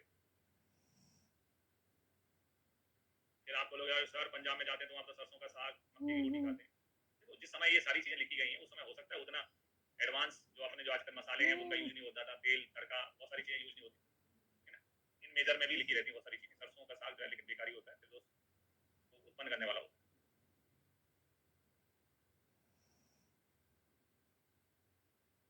इसके बाद में आते हैं अपन फल वर्ग में। फल वर्ग में कहा है कि चरक ने मेदिका को, सुश्रुत ने दाड़म और बागवान ने सर्वप्रथम दाक्षा के गुणों का वर्णन किया। तो सर्वप्रथम किसके गुणों का वर्णन किया गया उसकी बात हो रही है। फल वर्ग में फल फल फल के बारे में बताना था, तो आप केला संतरा सेब किसी से भी चालू कर सकते थे, लेकिन चरक ने मेदिका यानी मुनक्का से चालू किया। मुनक्का बहुत अच्छे होता है पेट साफ करने के साथ, चरक ने मेदिका है ना। सुश्रुत ने दाड़म यानी अनार को, अनार तो बहुत एवरग्रीन फ्रूट है। और बागवट ने दाक्षा, क्योंकि मुनक्का दाक्षा से ही बनता है, दाक्षा के गुणों का वर्णन किया। फिर जैसे हमें इंग्लिश नाम बहुत अटैच करते हैं, सेब को एप्पल कहते हैं, संतरे को ऑरेंज कहते हैं है ना, केले को बनाना कहते हैं, उसी प्रकार से हमें संस्कृत नाम भी एक्साइटेड करने चाहिए। तो टंक जो है वो नाशपति है ना, टंक जो है किसका पर्याय है? नाशपति का पर्याय है। सेब को सिविंदी का फल बोला गया है ना, बड़ा सेब फल उसी से बना है, सिविंदी का फल से। पारावत जो है अमरूद को बोला गया है, और तोता, तोते का भी ऐसे कबूतर, सफेद कबूतर को बोलते हैं पारावत, लेकिन पारावत अमरूद को भी बोला गया है ना। अमरूद कटने पे उसका अंदर का भाग सफेद ही होता है, अंगूर जो अमरूद कटता है तो अंदर से सफेद ही निकलता ज्यादातर। फल्गु अंजीर को बोला गया है ना, मलगु काष्ठोदंबर होता है, फल्गु अंजीर होता है। मोचा जो है केले का पर्याय है, मोचा अलग होता है, मोच रस अलग होता है। मोच रस जो है, मोच रस जो है वो सालमली का निर्यास होता है।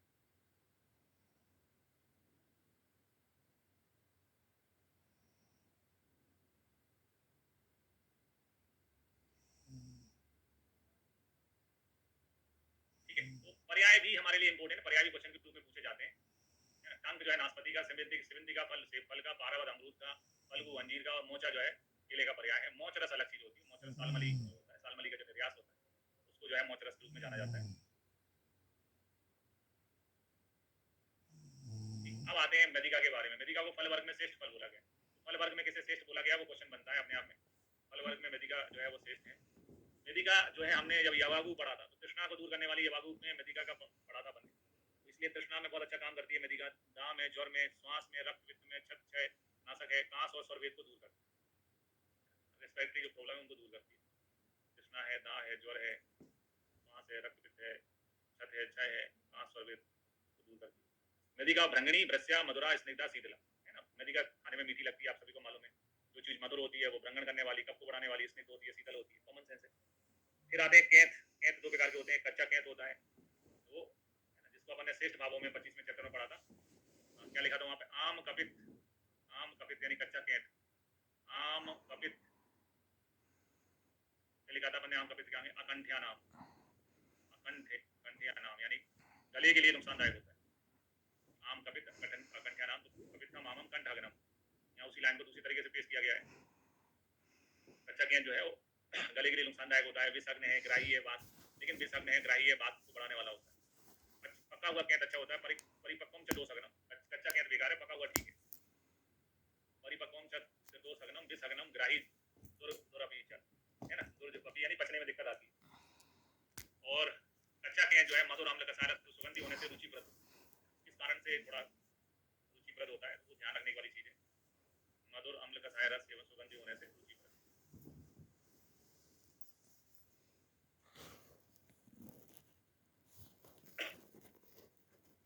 फिर आते कच्चा बिल्व। कच्चा बिल्व में लिखा है इसमें तो उष्ण तीक्ष्ण तद बालम दीपनम कपवादजितम, है ना।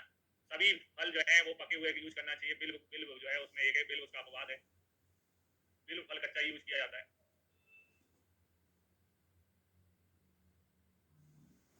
ना। इसमें लिखा है कि स्निग्धो तीक्ष्णो तद बाल दीपनम, है ना, कपवादित, स्निग्ध उष्ण होता है, तीक्ष्ण होता है ना, बाल, और जो कपवादिता होता है, कपवाद को दूर करने वाला।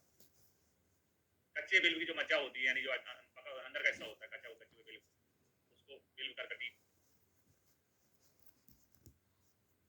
महाप्रकाश ने नाम दिया उसको, बिल्व करकटी कहते हैं, बिल्व बेसिका कहते हैं,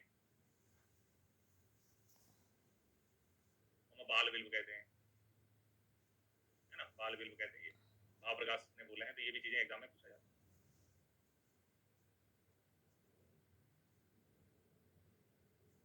पका हुआ बेकार होता है। बिल्वम तु दुर्जरम, पक्वम दोसलम मारुत, मुफूदी मारुतम।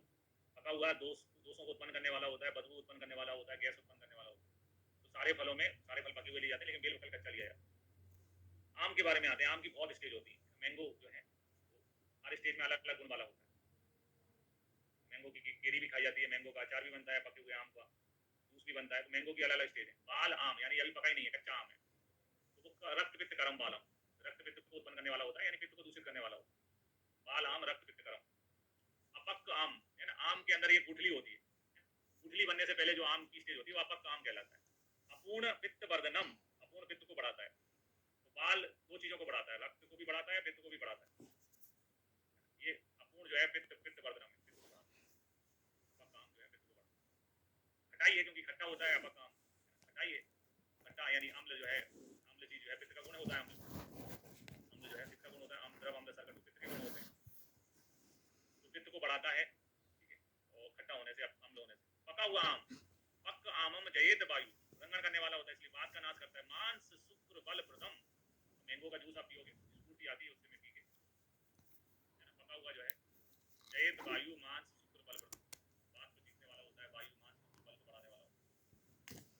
कच्चा कप पित्त रक्त पित्त कर, अपूर्ण जो है पित्त वर्धक, पका हुआ जो है बात को दूर करने वाला, मांस शुक्र बल को बढ़ाने वाला होता है।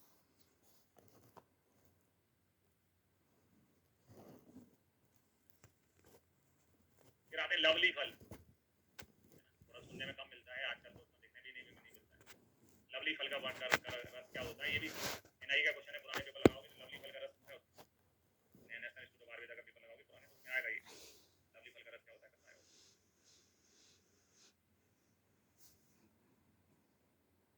एनआईए में पूछा जा चुका है।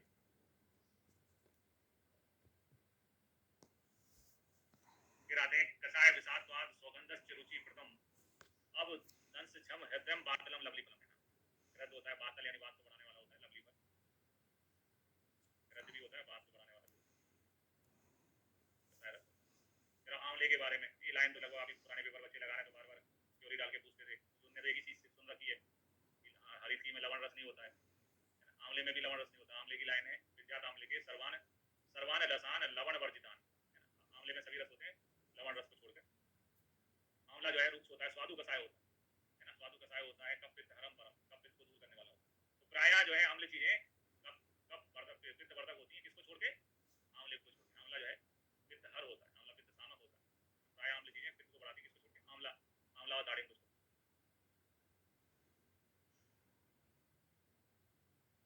फिर आए विविधक, विविधक वाली लाइन भी बहुत एग्जाम में पूछी जाती है।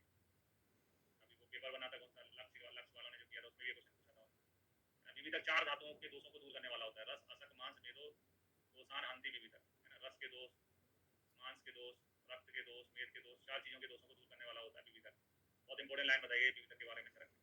कचूर, जिसको अपन चंद्रप्रभा में भी कचूर होता है, सटी कचूर, अदरक जैसे होते हैं ये। कफवात हगनम, श्वास हिक्का अर्सामितम, कचूर कफवात को दूर करने वाला होता है, और श्वास हिक्का अर्स में हितकारी।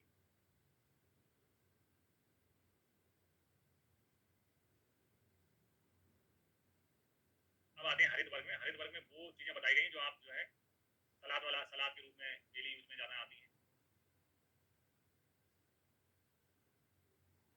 हरित वर्ग में अदरक का वर्णन अदरक के लिए लिखा है, रोचनम दीपनम आर्द्रकम। अदरक यानी जिसको हम जिंजर बोलते हैं। जिंजर आप पूरी दुनिया में कहीं पर भी चले जाओ, एक नाम ले लो, जिंजर चाहिए मुझे, तो जिंजर आपको मिल जाएगा। जिंजर जो है वो आपको मिल जाएगा कभी भी, कहीं पर भी चले जाओ। अदरक का रस जो है वो वात, श्लेष्म, विकार, विबंध नाशक होता है। अदरक को अपन क्या मानते हैं, अदरक वाली चाय पिला दो। अदरक यानी गर्म चीज होती है, चाय को और बेटर बनाना होता है तो अदरक वाली चाय पीते हैं, अदरक गर्म होता है। गर्म चीज के, और वात और श्लेष्म दोनों शीत होते हैं। वात और कफ में दोनों में एक ही गुण समान होता है, शीत। तो वात कफ विकारों में अदरक अच्छा काम करता है, विबंध को भी दूर करता है, मल को लाने वाला होता है।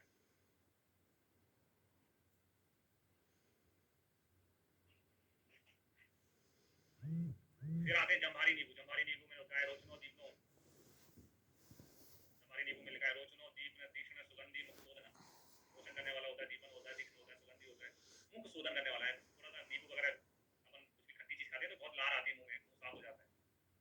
पति और पत्नी का एक जोक सुना होगा, है ना, बोले मुझे प्यास लग रही, पानी ला दूं। अरे पानी के साथ में चलो समोसे बना दूं, कचौरी बना दूं, है ना, आपके लिए दही भल्ले बना दूं। अरे यार दही भल्ले का नाम सुन के तो मुंह में पानी आ गया। अभी काम करो, उसी पानी को पी जाओ। मुख शोधन करने वाला होता है नींबू।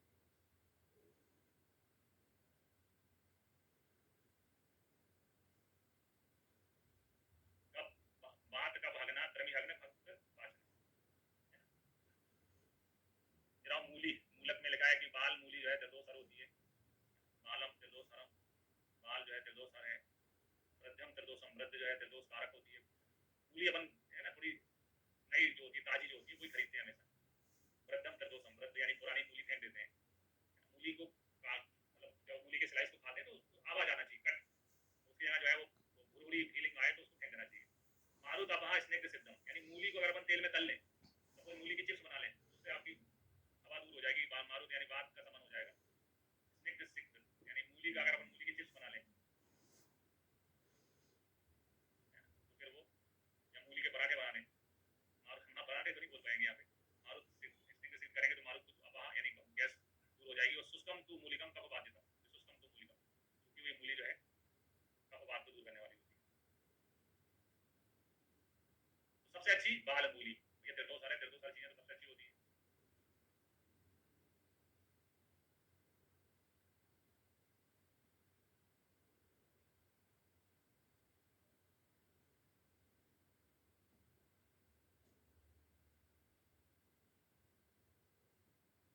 किराए चरक में तुलसी शब्द नहीं है, ये ध्यान रखना है। तुलसी शब्द चरक में नहीं है, चरक में सूरसा आया है, सुरसा ये सब तुलसी के पर्याय हैं, लेकिन चरक में तुलसी शब्द नहीं है। ये मतलब हिंदी के लिए लिखा है मैंने, लेकिन ये शब्द चरक में नहीं आता है, सूरस आता है। तो तुलसी है वो हिक्का, श्वास, कांस, पारसूल, ये यहाँ तक तो पुष्कर मूल में भी दम था। इतनी प्रॉपर्टी तो पुष्कर मूल में भी है ना, हिक्का, हिक्का, श्वास, कांस, पारसूल, हर इतनी प्रॉपर्टी तो पुष्कर मूल में भी होती है।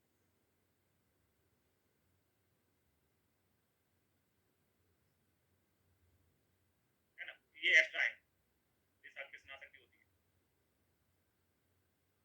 और पित्त कृतम, पित्त को बढ़ाने वाली, कफवात का हरण करने वाली, सूरसा पूती गंधा, यानी पूती गंध यानी मुंह में से जो बदबू आती है उसको दूर करने वाली तुलसी।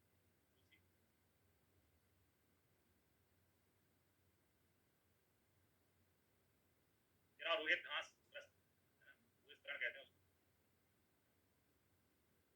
जो रोहित यानी रोहित घास होती है वो पुंसत्व का नाश करने वाली। कटु रुक्ष उष्ण भूत भूस्तृणो, वक्त शोधना, वक्त शोधना यानी कि सत्व का नाश करती है। फिर आए खराहा यानी स्याय जीरा, जीरे के अलग अलग प्रकार होते हैं। खराहा यानी स्याय जीरा जो होता है वो कफ वात अग्नि बस्ती रोग रुझापा, ये लाइन इन्होंने ने खराहा जो स्याय जीरा होता है वो बस्ती रोग रुझा को दूर करने वाला होता है। जीरा का पानी भी पीते हैं कई लोग, डायूरेटिक होते हैं सब चीजें। फिर आते हैं गाजर, है ना, गाजर तो अपन खाते हैं सलाद के रूप में। गाजर के लिए कहा है कि ग्राही गजनको तीक्ष्णो वात श्लेष मारसाम हितम, वात श्लेष मारसाम हितम यानी कि एक प्रकार से अपन करें वात श्लेष मार्स यानी शुष्क अर्थ में लाभकारी होती है गाजर,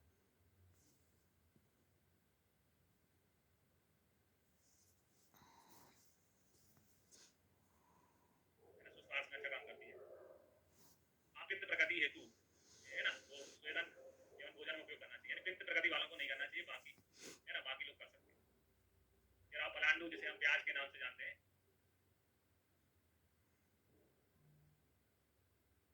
पलांडू यानी प्याज के लिए लिखा है श्लेष मलो मारुद अग्नश, प्याज जो है कफ को बढ़ाता है लेकिन वात का नाश करता है। कफ को बढ़ाता है प्याज लेकिन वात का नाश करता है। पलांडुर नातु पित्त नतम आहार योग, किसको आहार योगी की संज्ञा दी गई है, बल गुरु ग्रस्यो रोचनो।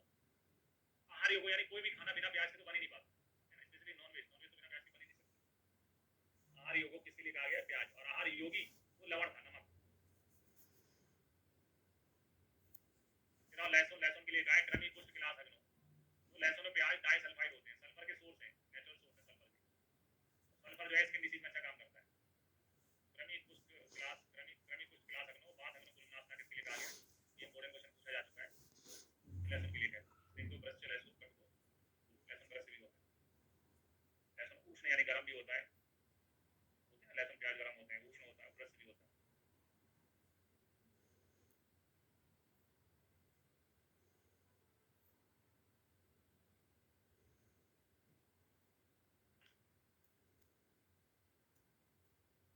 पोदी का पोई होती है, पोई पोई साग,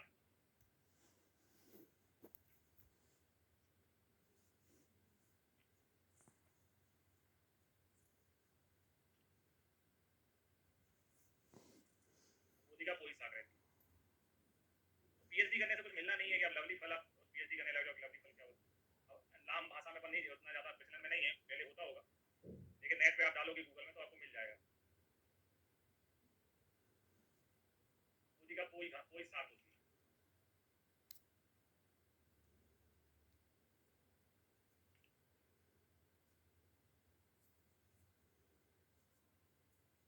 अब का मतलब चटनी बनाने योग,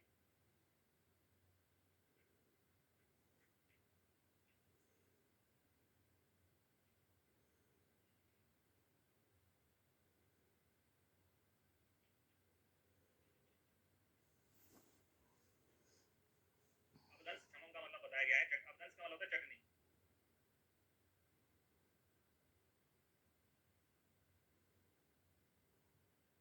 लवली फल के लिए लिखा है हिंदी में हर फाड़े बड़ी कफल, हर फाड़े बड़ी कफल, हर फाड़े बड़ी कफल।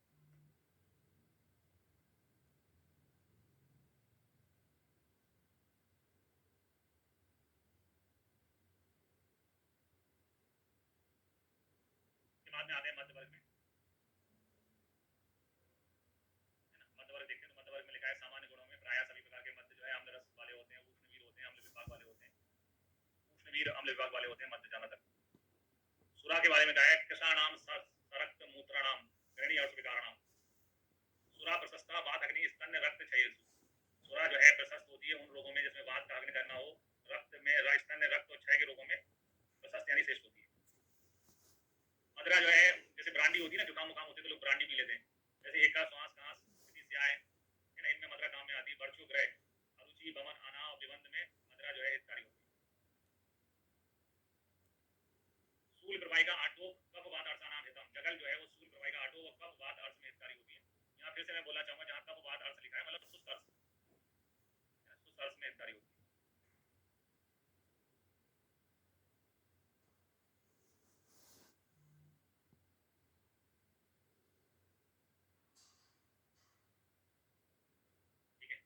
सुरासव, सुरासव तीव्र मतरो वात अग्नि वदन प्रिया, तीव्र मत्र यानी सबसे उग्र नशा करने वाली होती है, तो कौन सी सबसे उग्र नशा करने वाली होती है, सुरासव।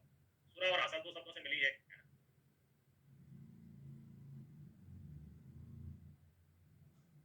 फिर आओ मदवहा, मध्वास्रव तीक्ष्णो, है ना, मध्वास्रव जो है वो छेदन गुण वाली होती है।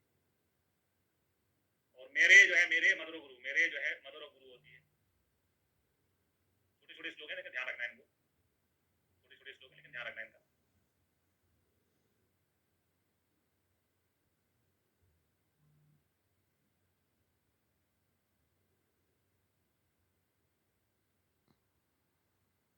फिर आप बहेड़ी मधुलिका जो है, मधुलिका के लिए लिखा है, मधुलिका या कप को बढ़ाने वाली होती है।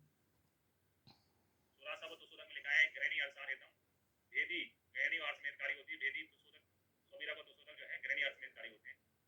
नवीन मध्य के लिए आचार्य चरक कहते हैं प्रायसो अभिनव मध्य गुरु दो समीरनाथ, नया मध्य जो है वो गुरु होता है और दोषों को बढ़ाने वाला होता है। पुराना मध्य में लिखा है पुराना, पुराण साम शोधनम दीपन लघु रोचनम, पुराण जो है सोतस का शोधन करने वाला होता है, दीपन रोचन गुण वाला होता है।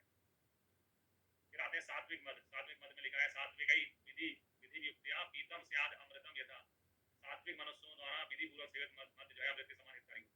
कई लोगों की आदत होता है साइलेंटली एकदम दो पैक पीते हैं, किसी को पता नहीं चलता, पड़ोसी को ना घर में, तो इस प्रकार का मध्य जो है उसका वर्णन भी चरण ने किया सात्विक मध्यमान का, वो अमृत के समान फल देने वाला होता है, ऐसा बताया।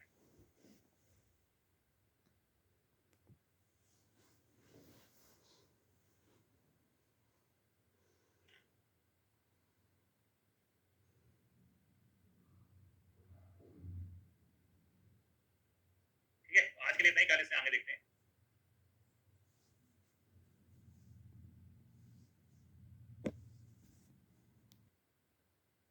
सूर्यस्थान का जो कि अन्य वर्ग से संबंधित है, इसमें हम 7 वर्ग देख चुके हैं, अब पढ़ने वाले हैं जल वर्ग के बारे में। स्टार्ट करते हैं जल वर्ग, बहुत ही महत्वपूर्ण है। सबसे पहले देखते हैं अंतरिक्ष का जो जल है उसके क्या गुण होते हैं। अंतरिक्ष यानी जो बारिश में आसमान से गिरने वाला जो जल है उसकी बात हो रही है, वर्षा के पानी की बात हो रही है।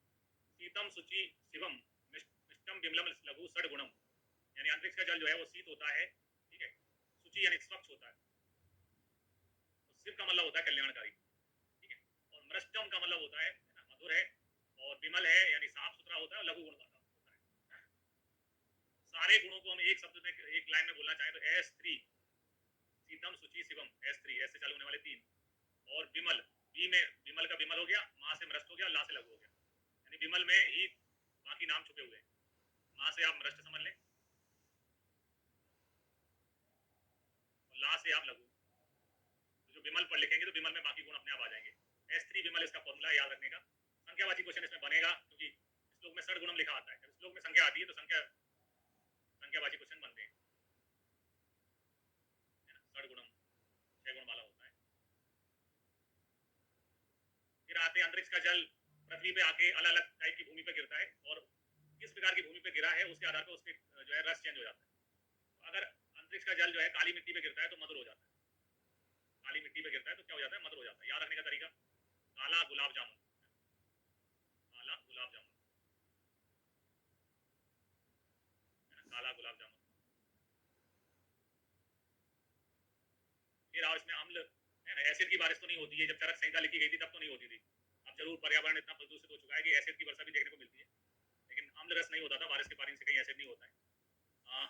लवण ऊसर भूमि पे गिरता है तो लवण रस की उत्पत्ति होती है। लवण के भेद पड़ते हैं, तो ऊसर लवण जो है, लवण का एक भेद है ऊसर लवण, ऊसर लवण भी होता है, लवण ऊसर भूमि पे गिरेगा थोड़ा सा लवण रस उत्पन्न होगा, पर्वत पे गिरेगा तो कटु रस की उत्पत्ति होगी। तो बड़े बड़े जो है हाईवे वगैरह अपन को बनाने होते हैं, रास्ते में कोई पर्वत आ गया है ना, हाईवे बनाने के लिए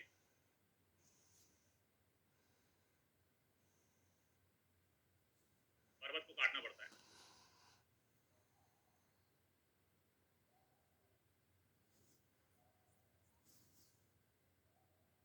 फिर आप पांडु वाण की भूमि पर गिरता है तो तिक्त रस हो जाता है। पांडु वाण की नहीं, लेकिन जो पांडु रोग होता है, तिक्त का रोग होता है पांडु रोग, है ना, पांडु रोग में हम जो है तिक्त औषधियों का प्रयोग करते हैं, तिक्त रस प्रधान औषधियां यूज करते हैं, ऐसा याद रखने का तरीका है, तिक्त रस प्रधान औषधि जो है यूज होती है।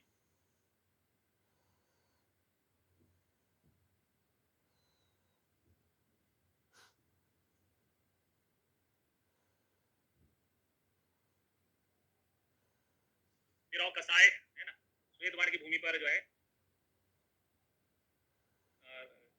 अंतरिक्ष का रस गिरता है, अंतरिक्ष का जल गिरता है तो कसाय रस की उत्पत्ति होती है। अब जो कसाय यानी कसाय जो होता है वो रेड कलर होता है, एक बार से तो रेड हमेशा, जैसे व्हाइट कलर के किसी के कपड़े हैं, जैसे व्हाइट अभी बैकग्राउंड है, व्हाइट बैकग्राउंड में मैं रेड से लिख पा रहा हूँ, व्हाइट को जो है अपन रंग के क्या बना सकते हैं, कसाय यानी रेड बना सकते हैं। और कपिल क्षार, कपिल का वर्ण, कपिल यानी कपिल वर्ण की भूमि पे गिरता तो क्षार बनता है, तो एक शब्द में बना लो कपिल क्षार।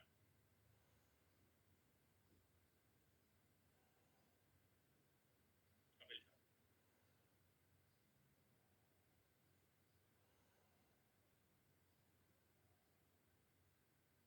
कपिल क्षार करके याद कर लो। कपिल थोड़ा ब्राउनिश चीज होती है, तो क्षार भी ब्राउनिश दिखने में होता है, कपिल क्षार।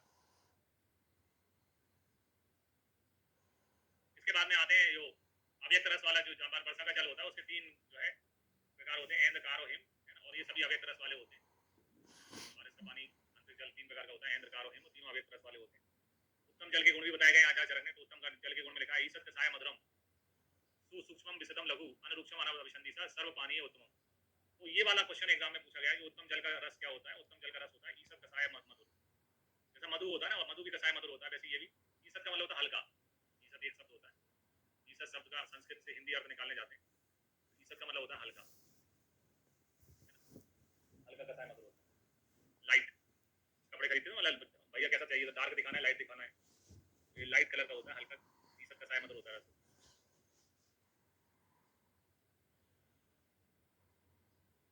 फिर आते हैं ऋतु अनुसार बरसने वाले जल के गुण, है ना, ऋतु अनुसार जल के गुणों में आते हैं। तो शिशिर ऋतु में बोला है कि हेमंत ऋतु से की तुलना में जल लघुतर होता है और कब बात होता है ना। तो हम हमेशा पढ़ते हैं ऋतुचर्या में कि हेमंत ऋतु से ज्यादा शिशिर ऋतु में ठंड पड़ती है, बाकी दोनों की जो है बैकग्राउंड, दोनों के गुणधर्म एक जैसे रहते हैं। यहाँ पर भी यही बताया गया है कि शिशिर ऋतु का जो जल है वो हेमंत ऋतु के जल से थोड़ा सा लाइट होता है, वात का भग्न होता है।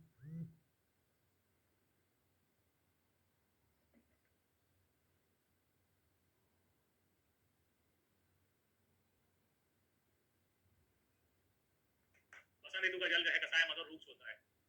तो बसंत ऋतु में अपन मधु का प्रयोग करते हैं, मधु जैसा रस होता है जल का।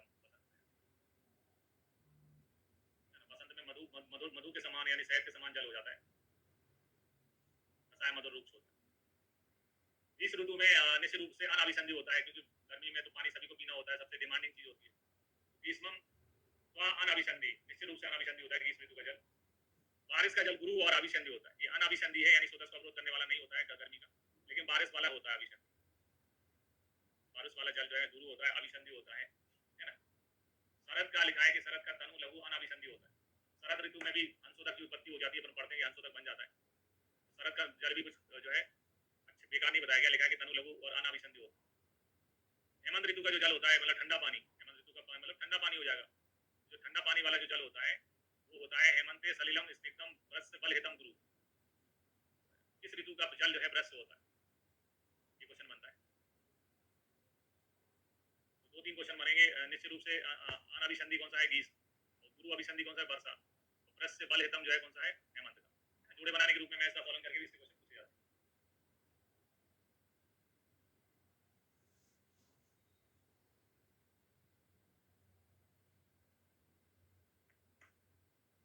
ठीक है,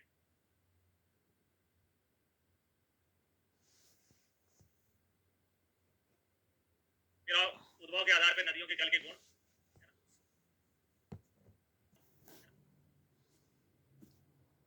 उद्भव के आधार पर हिमालय से निकलने वाली नदियों का जल जो है, के आधार पर नदियों के जल के गुण। उद्भव के आधार पर हिमालय से निकलने वाली नदियों का जल जो है पद्म होता है, पुण्य होता है, देव ऋषि सेविता होता है। तो हिमालय से हमारे कहते हैं कि पूर्व में गंगा नदी कहाँ निकलती है, हिमालय से निकलती है ना। तो हिमालय से निकलने वाली नदियों का जल जो है पद्म है, पुण्य है, देव सेविता है, देवर्षि। मलय जो है, मलय प्रभा जो है, मलयाचल प्रदेश से निकलने वाला जल जो है बिंदुदक अमृत के समान होता है। मलय में मलया आता है,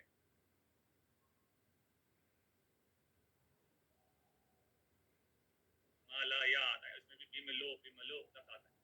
पश्चिम की तरफ जो है आमतौर पर क्या बोलते हैं अपन, नदियां जो है पूरब में वो उत्तर में हिमालय से निकलती हैं और पश्चिम की खाड़ी में गिरती हैं। तो पश्चिम की तरफ जाना भी अच्छा माना जाता है, पद तो निर्मल उदक होता है पश्चिम का पानी। पूर्व समुद्र का है ना, पूर्व में समुद्र से निकलने वाली नदियों का पानी जो है मंद वेग वाला गुरु होता है, क्योंकि अपोजिट साइड बह रही है, अक्सर जो है पश्चिम की खाड़ी में जाती हैं नदियां। इसके अलावा पारियात, बिंद और जो है सय प्रभा से निकलने वाली नदियों का जल जो है सिर रोग, हृदय कुष्ठ, स्लीपस जनक करने वाला होता है। याद आने का तरीका इनको ये सबको जोड़ दो, आर्यात का पा ले लिया तो पा से लेकर लिख लिया अपन ने प्रथम, या फिर परम, परम तो ज्यादा होता है, परम वेदना सहो, जब पानी नहीं मिलता तो आदमी को बहुत वेदना होती है। आर्यात वेदना बिंद और सह को बोलते हैं परम वेदना सहो। किस किस रोग की वेदना, हृदय की, सिर की, है ना, कुष्ठ और स्लीपर, है ना, परम वेदना सहो अक से, परम वेदना सहो अक से, ये एच, ये और ये कुछ का खा हो गया, ये से हो गया, ये सर हो गया।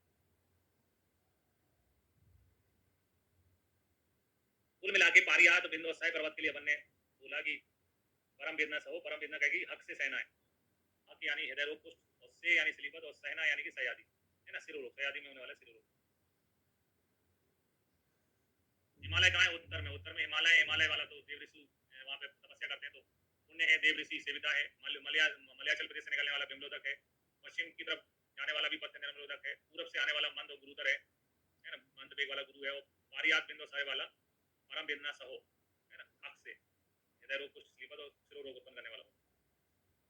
फिर आते वर्षा जल की बात। वर्षा वहाँ नदियाँ सर्वदोष समीरना, वर्षा ऋतु में जो नदियों का जल होता है वो सर्वदोष प्रकोप हो जाता है, बारिश का पानी मटमैला होता है, गंदगी होती है उसमें, है ना, यहाँ पूरा नाले माले बह के नदी में पहुंच जाते हैं तो मटमैला गंदा पानी होता है, बारिश का पीने लायक नहीं होता।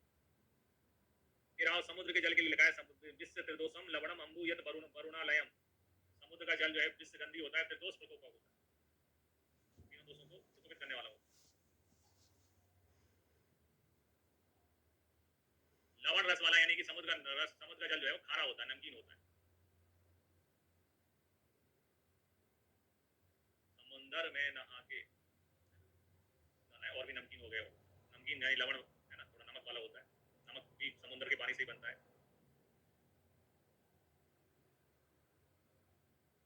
फिर आते हैं गौरस वर्ग में, तो चरक ने पूरा डेयरी, है ना, गौरस वर्ग में डेयरी खोल रखी है, इसमें दूध भी है, दही है, सब अवेलेबल है वहाँ पे।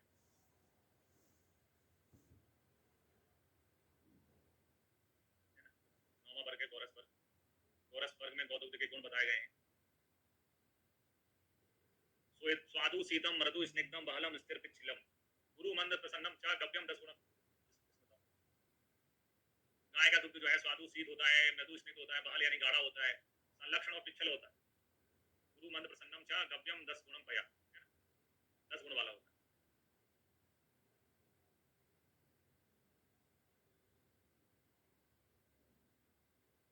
तदेव गुणम ओजम सामान्य भी अभिवर्धित, गाय के गुण, जो गाय के दूध के जो गुण होते हैं वो ओज के समान होते हैं, है ना, यानी गाय के दूध के पीने से ओज की वृद्धि होगी आपके शरीर में।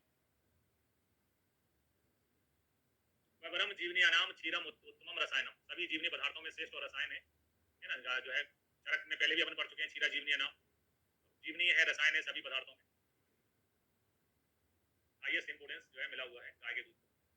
विवरम जीवनी अनाम क्षीरम उत्तमम रसायनम, रसायन भी बोला जाता है।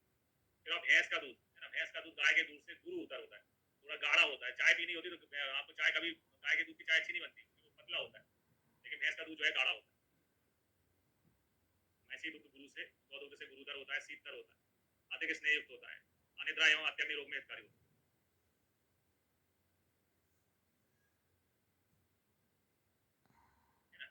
स्वप्न जरा नाम होता है, जिनको नींद नहीं आती उनको गाय का दूध पीना चाहिए, वो भैंस का दूध पीना चाहिए। भैंस का दूध एक बोलते हैं थोड़ा हैवी होता है, जो पहलवान लोग पीते हैं और ठसबुद्धि के हो जाते हैं, दिमाग तेजी चलता उनका।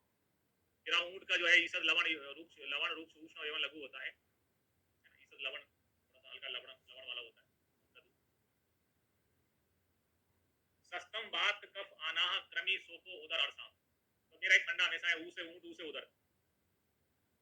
ऊँट का दूध जो है उदर में बहुत काम में आता है, उदर में बहुत हितकारी होता है उदर। सस्तम बात कफ आना, आना में, क्रमी में, सोक में, अर्स में, उदर में हितकारी। फिर घोड़ी का दूध जो है बल है, स्थैर्यगत है, सर्व उष्णम होता है, उष्ण होता है, सा अम्लम सा लवणम रुक्षा साका वाथरम, तो किसका दूध जो है साका वाथर होता है, ये क्वेश्चन एग्जाम में आता है। अगर एक व्यक्ति जो है, एक व्यक्ति का लड़का होता है, बेटा होता है, पुत्र होता है, और पुत्र का भी पुत्र हो जाता है, यानी वो उसको पोता बोलता है, तो मेरी नजर में जो व्यक्ति का पोता है व्यक्ति की एक शाखा है, ब्रांच है ना। जैसे पेड़ बड़ा होता है उसकी शाखाएं बड़ी होती है, वैसे व्यक्ति बड़ा होता है उसकी शादी होती है, लड़का होता है लड़के के भी लड़के हो जाते हैं। तो उसकी शाखा बढ़ाने के लिए, खानदान की शाखा बोलते हैं ना, खानदान आगे बढ़ाना है, खानदान की शाखा बढ़ाने के लिए जो है घोड़ी पे चढ़ना पड़ता है। दूल्हा राजे की बारात जो है पैर में निकलती, घोड़ी पे निकलती। शाखाएं बढ़ाने के लिए आपको, शाखाएं बढ़ाने के लिए घोड़ी चढ़ना पड़ेगा, घोड़ी चढ़ के बारात लेके आना पड़ेगा। तो घोड़ी का दुग्ध जो है वो शाखा वातर होता है, ऐसा हम मंडप बनाना चाहते हैं। चलो अजा दुग्ध, अजा दुग्ध, अजा दुग्ध लिखा है, छागम कसाय मधुरम। अजा यानी बकरी को छाग भी बोला जाता है, बकरी अजा का, अजा मतलब बकरी होता है, बकरी को अजा भी बोलते हैं, छाग भी बोलते हैं। कसाय मधुरम शीतम ग्राही प्रायो लघु, प्रायो लघु रक्त पित्त अतिसारगणम, रक्त पित्त अतिसारगण होता है अजा दुग्ध है ना। क्षय कांस दुरापा, क्षय को दूर करने वाला, कांस को दूर करने वाला है ना, ज्वर को दूर करने वाला होता है। फिर आते हैं आबी दुग्ध में। आबी दुग्ध में लिखा है इक्का श्वास करम उष्णम पित्त श्लेषम श्लेषमलम आबिकम। आबी यानी भेड़ का दूध जो है इक्का श्वास को उत्पन्न करने वाला होता है, यानी कि सबसे बेकार आबी का ही होता है। और जो है इक्का श्वास को उत्पन्न करने वाला, पित्त श्लेष को बढ़ाने वाला होता है।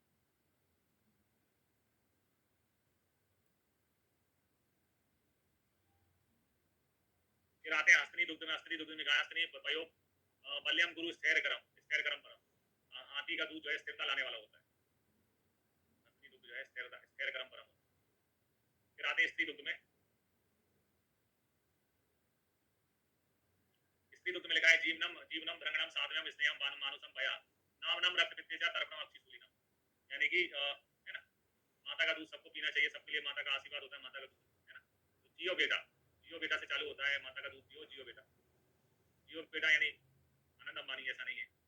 जीवनी भ्रंगणी होता है ये, है ना। स्त्री दुग्ध है, जीवनी भ्रंगणी होता है। सात्म होता है स्नेहनम मानुसम भया, स्नेहन का काम करता है। और रक्त पित्त में नावन नस देने के लिए, और अक्षितूल में, अक्षिसूल में तर्पण के लिए लाभकारी होता है। ये बहुत इंपॉर्टेंट क्वेश्चन है। नारी स्तन के गुण जो है बहुत पूछे जाते हैं एग्जाम में, दूध के गुण बहुत पूछे जाते हैं, क्वेश्चन बहुत बनते हैं। जीवनी भ्रंगणी साथ में स्नेह होता है, और नावन रक्त पित्त में नावन करने के लिए, अक्षिसूल में तर्पण के लिए लाभकारी होता है। फिर आते हैं चरक ने उसी दूध दही और घी, इनका सबका ये गौरस वर्ग में समावेश कर रखा है। डेयरी खोल रखी, डेयरी में सब चीजें मिलती हैं, दूध भी मिलता है, दही भी मिलता है, छाछ भी मिलता है, घी भी मिलता है। जो अपन दूध डेयरी की दुकान पे जाते हैं वहाँ पे सारे प्रोडक्ट मिलते हैं। वैसे चरक की दुकान दूध डेयरी की है। तो दही के गुण बताएं। दही के गुण में लिखा है कि दही जो है रोचन दीपन ब्रश स्नेहम बलवर्धनम पाके हम उष्णम बात अग्नम मांगल्यम भ्रंगणम दही। एक तो दही रोचन दीपन होता है, जिन लोगों को है ना घर की सब्जी अच्छी लगती है वो दही जरूर मंगाते हैं, है ना। ब्रश होता है, स्नेहन करने वाला, बल को बढ़ाने वाला होता है। और मांगल्य बोला है, अच्छा मंगलकारी होता है। जब भी अपन कुछ शुभ काम के लिए जाते हैं, है ना, तो पी सकते हैं ना, शुभ काम में जाते हैं तो दही शक्कर वगैरह खा के जाते हैं, घी शक्कर खा के जाते हैं। फिर आते हैं दही का रस अम्ल होता है, यानी खट्टा होता है। विपाक भी अम्ल होता है, वीर उष्ण होता है। दही जो है अपने तासीर में, है ना, तासीर में वीर में जो है उष्ण होता है। दही बात अग्न होता है, बात को दूर करता है। मंगल्य होता है, भ्रंगण करने वाला। दही भ्रंगण करता है। दही खाने से वजन नहीं घटेगा, वजन बढ़ता है, क्योंकि सोर्स ऑफ कैल्शियम है। कैल्शियम से आपकी हड्डियां मजबूत होंगी, भ्रंगण आएगा शरीर। दही जो है एक अच्छा कैल्शियम का सोर्स है। फिर दही का निषेध शरद ग्रीष्म बसंतेषु प्रायसो दधि गर्हितम, यानी शरद ग्रीष्म में, बसंत ऋतु में एवं रक्त पित्त एवं कफज विकारों में दही का सेवन नहीं करना चाहिए। इसका मतलब ये है कि दही जो होता है वो अभिसंधि होता है। दही का जो प्राकृतिक गुण है वो है अभिसंधि, अभिसंधि होता है। यानी कि इसका मतलब होता है स्रोत अवरोध करने वाला।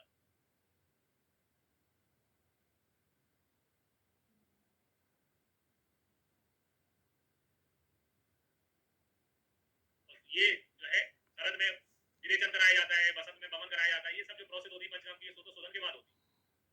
इसलिए जिन ऋतु में संशोधन कराते हैं उसमें दही का सेवन नहीं करना चाहिए।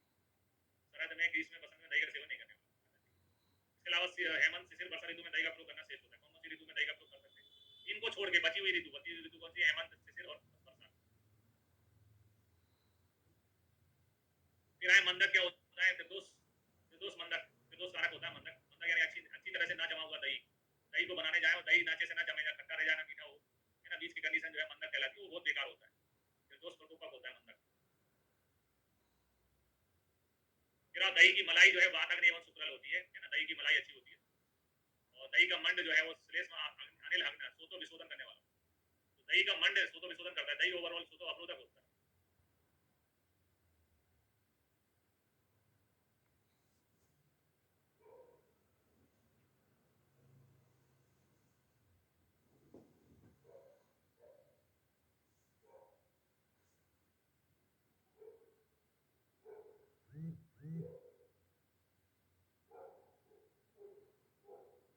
बाद में आते हैं तक्र में।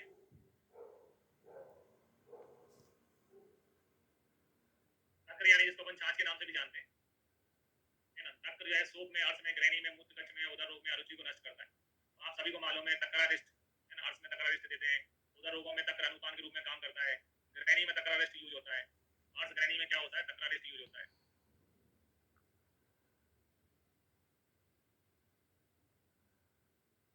उदर रोगों में तो तक्र अनुपान का काम करता है, और डायूरेटिक तो होता है, ये जल भाग ज्यादा रहता है। सोप में भी ऐसे काम करता है, दही सोपम जनित होता है, लेकिन तक्र सोप में नुकसान नहीं करता, है ना। अरुचि को नष्ट करता है, छाछ माछ पियो तो अच्छी टेस्ट आ जाता है खाने में। इसमें व्यापद और पांडु रोग जिस प्रकार में तक्र का प्रयोग करना चाहिए। तो इसमें व्यापद यवागु होता था, उसको भी तक्र साधित होता था। तरह में स्टार्टिंग में दूसरे चैप्टर में पढ़ा ना, स्नेह व्यापद यवागु, तो वो क्या रहता था, स्नेह व्यापद यवागु जो है तक्र साधित रहता था, तक्र से साधित यानी तक्र मिला के यूज होता था,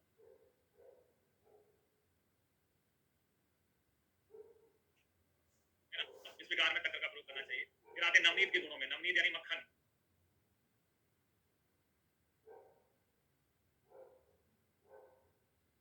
नवनीत के गुणों में आगे नवनीत जो है संग्राही होता है ना, जीवन करने वाला होता है, हृदय होता है, हृदय के लिए अच्छा होता है ना, हृदय के लिए अच्छा होता है नवनीत, हार्ट के लिए अच्छा होता है बटर।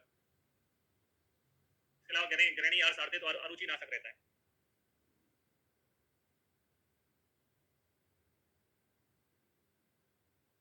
फिर आते घृत के बारे में। घृत के गुण में लिखा है घृत स्मृति, बुद्धि, अग्नि, शुक्र, ओज, कफ और मेद को बढ़ाने वाला होता है। घृत तो ओवरऑल हमारे लिए अच्छा होता है, स्मृति को भी बढ़ाता है, बुद्धि को भी बढ़ाता है, अग्नि को अच्छा करता है। आग में घी डालने की कहावत आपने सुनी होगी, आग में घी डालने से आग और बढ़ती है। अग्नि को बढ़ाता है, शुक्र को, ओज को, कफ और मेद को बढ़ाने वाला होता है। ज्यादा ले लो तो मोटापा भी बढ़ा देता है, मेद भी बढ़ जाती है घी ज्यादा खाने से। बात पितर ने सभी प्रकार के, किस प्रकार में, उन्माद में, रायक्षमा में।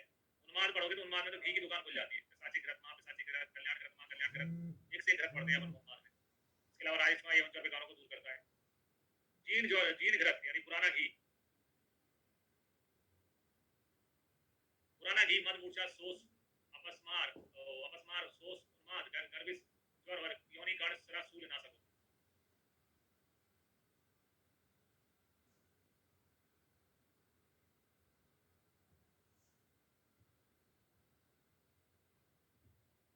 ठीक।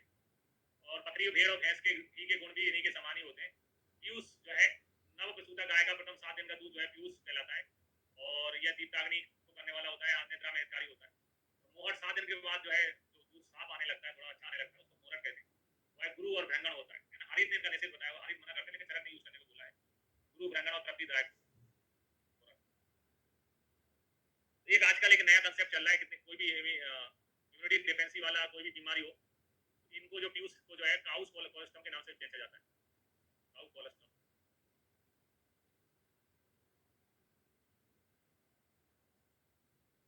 है ना, काउ कोलेस्ट्रॉम के नाम से बेचा जाता है। इसके बाद में आते हैं अपन इच्छु वर्ग में। इच्छु वर्ग में ही चरक ने मधु वर्ग का ही उल्लेख कर रखा है। इच्छु वर्ग में इच्छु के लिए लिखा है, इच्छु रस के लिए, इच्छु जो होता है गन्ने का जो रस होता है, गन्ने का जो जूस होता है वो ठंडा होता है, गर्मियों में अपन पीते हैं, ये तो अपन को मालूम ही था।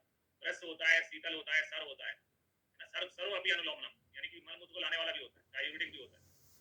स्निग्ध भ्रंगण मधुर रस करने वाला और कफ को बढ़ाने वाला होता है। गन्ने से गुड़ बनता है, गुड़ के जो विशेषताएं वो भी यहाँ पर बताई है। स्निग्ध भ्रंगण मधुर रस और श्रेष्ठ को बढ़ाने वाला होता है।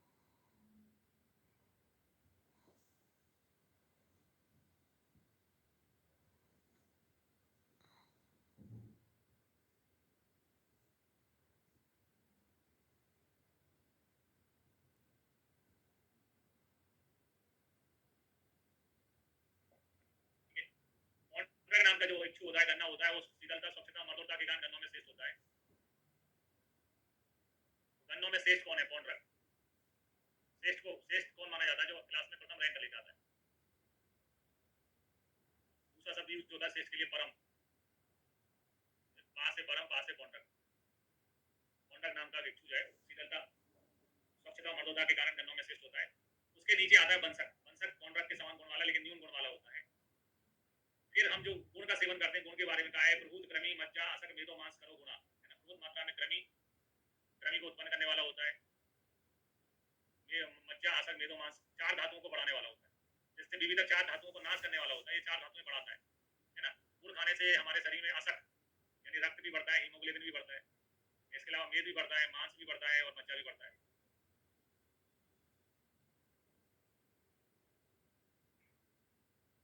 ये सभी को बढ़ाने वाला होता है। फिर आओ मिश्री की तुलना में खॉन्ड की तुलना में शर्करा जो है बेहतर होती जाती है, तो निर्मल और शीतल होती है। खाने की दृष्टि से शर्करा इज मच बेटर देन मिश्री की तुलना में शर्करा बेहतर है।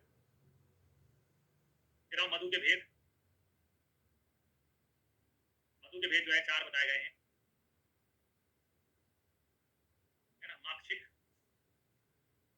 जो कि तेल वर्ण का होता है, यार रहने का तरीका माक्षिक तेल वर्ण का होता है, तो एक साथ बना लिया मीठा तेल, माक्षिक से मीठा तेल। छोटा कपिल,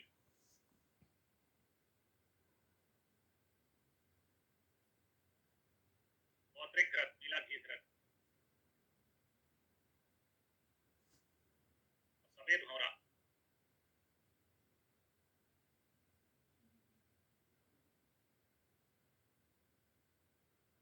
तो यहाँ रहने का तरीका भैया जो साउथ का डायलॉग, तेल तेल मीठा होता है और घी पीला होता है। तेल मीठा होता है, घी पीला होता है, लेकिन कपिल कभी छोटा और भौरा कभी सफेद नहीं होता है ना।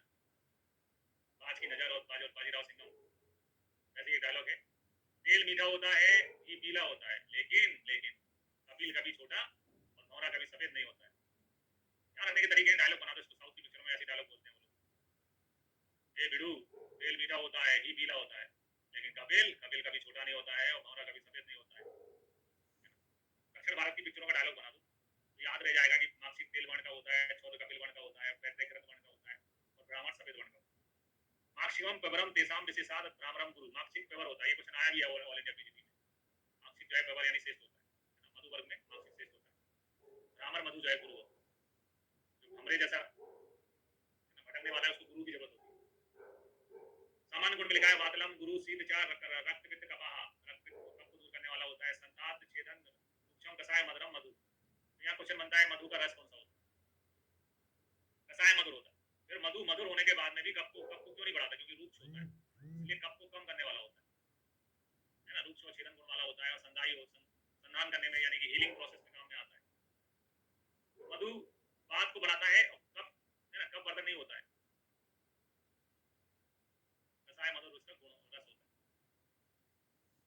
उष्ण किया हुआ मधु मृत्यु कारक होता है, मधु को कभी गर्म करके नहीं सेवन किया जाता है, गर्म है ना। फिर अल्प सेवन करने से मधु जो है गुरु शीत रूक्ष और कसाय होता है, अल्प मात्रा में सेवन करने में लाभकारी होता है। अल्पम हितम,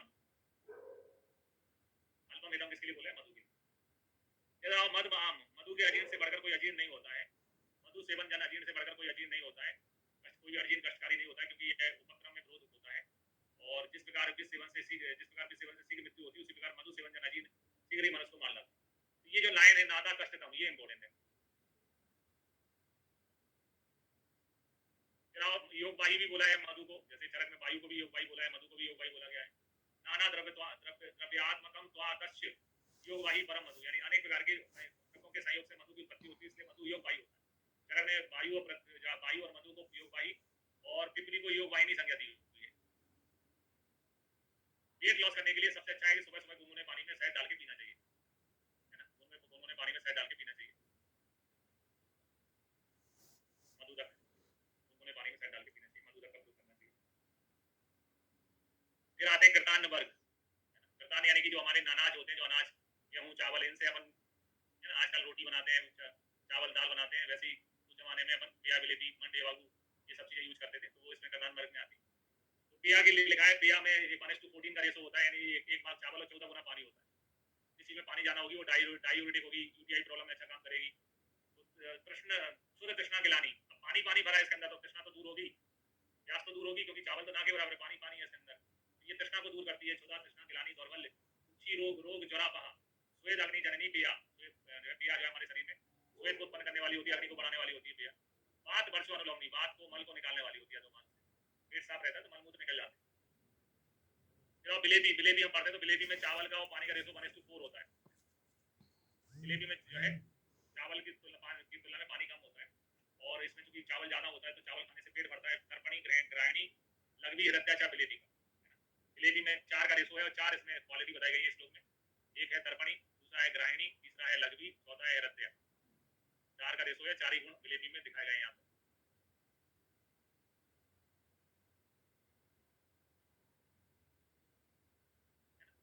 बिलेबी जो है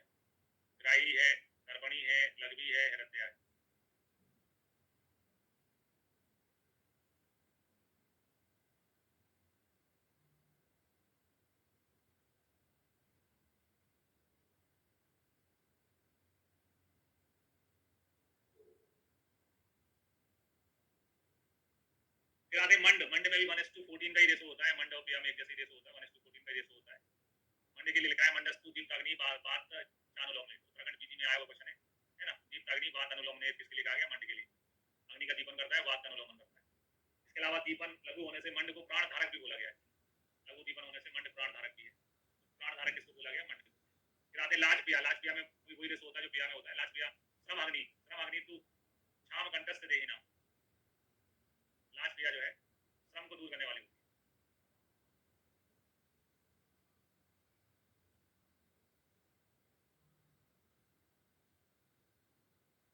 लाज पिया श्रम अग्नि तू छाम कंठस्थ देहिना।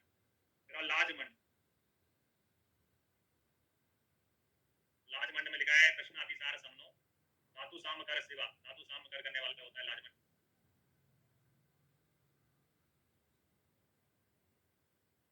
लाज मंडो अग्नि जननो। अग्नि का जन्म करने वाला होता है लाज मंड। और नाम ऊंचा का निवारण करने वाला। मंड में भी वही 1:14 का रेशो होता है ना। और लेकिन लाज मंड के लिए लिखा है कि धातु साम कर शिवा। तो जब धातु साम्य होगा तो हमारा कल्याण होगा, ये तो लाजमी है। धातु साम्य होगा तो हमारा शिव, शिव का मतलब है कल्याणकारी। तो जब शिव है तो हमारा कल्याण होगा, ये तो लाजमी है। बाकी कौन रखो, क्योंकि दूसरी लाइन में सब आना आजमी है।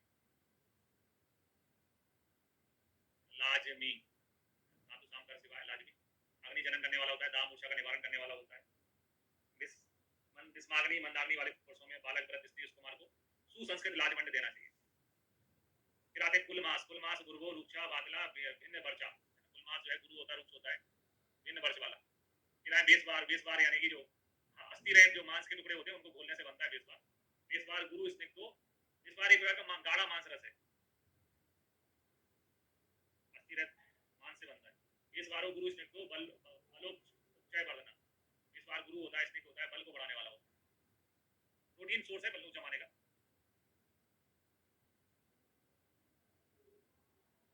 फिर और रसाला। रसाला के लिए लगा है रसाला भ्रंगणी वृषा स्निग्धा बल्या रुचि प्रदान। रसाला थोड़ा श्रीखंड जैसा होता है। भ्रंगणी वृषा स्निग्धा बल्या रुचि प्रदान। फिर और राग साड़ो। राग साड़ो यानी चटनी अचार को बोलते हैं।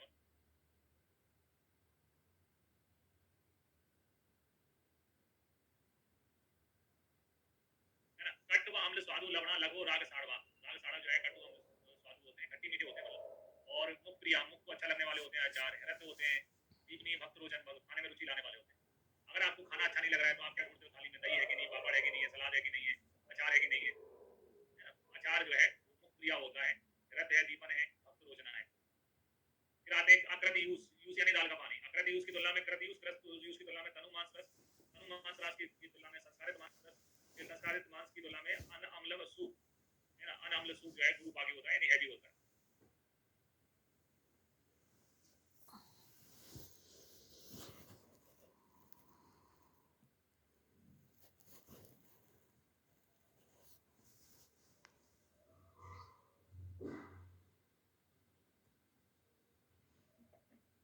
ठीक।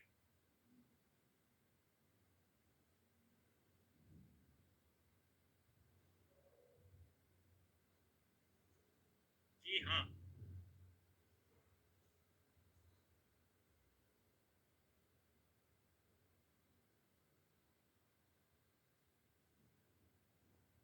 फिर आते हैं आहार। आहार योनि वर्ग में, जो कि लास्ट वर्ग है। इसमें तेल के बारे में कहा है कि तेल सभी प्रकार के तेल मधुर रस होता है, मीठा तेल बोलते हैं। तेल का रस मीठा ही होता है ना। मीठा तेल बोलते हैं। हमेशा कौन सा तेल दे दो? मीठा तेल दे दो। मधुर रस होता है, कसान रस वाले होते हैं, उष्ण वीर होते हैं। तेल वीर में उष्ण होता है, उत्तम है। तेल से अच्छा वासना से कुछ नहीं होता है। सूक्ष्म है, वैवाही है, मध्य विडमूत्रल। तली चीजें जो है कॉन्स्टिपेशन करती है। मध्य विडमूत्रल है, तली हुई चीजें मलमूत्र को रोकती है। बल त्वच और मेघा अग्निवर्धक होता है। तेला संयोगा संस्कारार्थ सर्व रोग अपा। संस्कार करते हैं तेल में तो वो सभी रोगों को दूर करने वाला हो जाता है। तेलम संयोग संस्कारार्थ सर्व रोग अपा। है ना। नाना द्रव्यों की भावना देके अपन जो है वो भावना तेलों का प्रयोग करके सभी रोगों से दूर हो सकते हैं। एरंड तेल के बारे में कहते हैं आचार्य चरक। एरंड तेलम मदनम गुरु। एरंड यानी अरंडी का तेल, कैस्टर ऑयल।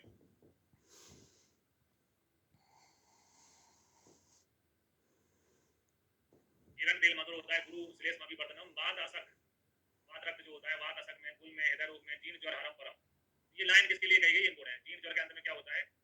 और अंते विरेचन, विरेचन करने के लिए अच्छा होता है हिरण्य तेल। जीर्ण ज्वर हरम परम बोला गया इसको। फिर और सरसों का तेल, सरसों का तेल जो है स्किन के लिए अच्छा होता है, गांव वाले सरसों का तेल भी लगाते हैं स्किन में। तो कटु कटु उष्ण सारसम तेलम रक्त पित्त प्रदूषणम कफ शुक्र अनिलहरम कंडू कोट विनाशनम। सरसों का तेल जो है कटु उष्ण होता है, रक्त पित्त का प्रदूषण करने वाला, कफ शुक्र अनिलहर होता है, कंडू कोट विनाशनम, कंडू कोट का नाश करने वाला।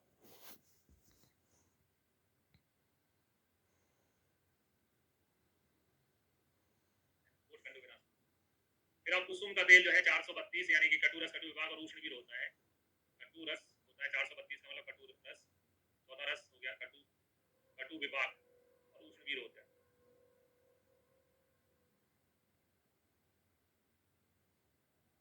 सर्वदोष प्रकोपणम होता है, ये इंपॉर्टेंट है ना, अत्यंत विधायी विशेषकर सर्वदोष प्रकोपण होता है, सभी दोषों का प्रकोप करने वाला होता है। तो कुछ चीजें जो अपन ने यहाँ पे स्पेशली वर्ग में पढ़ी, लाइक सरसों का साग सर्वदोष प्रकोप होता है, वर्षा ऋतु में गंगा का पानी जो है सर्वदोष प्रकोपणम होता है, विज्ञान अपराध सर्वदोष प्रकोपणम होता है, कुसुम का तेल सर्वदोष प्रकोपणम होता है। फिर आए सुंडी यानी जो अदरक जिंजर के नाम से जानते हैं अपन, सुंडी स्नेहन दीपन भ्रष्ट उष्णम कपात कपाम। सुंडी जो है गर्म मानी जाती है, गर्म मसाले में आती भी है त्रिकटु में, गर्म होती है तो बात और कफ को दूर करने वाली होती है, बात और कफ दोनों शीत होते हैं।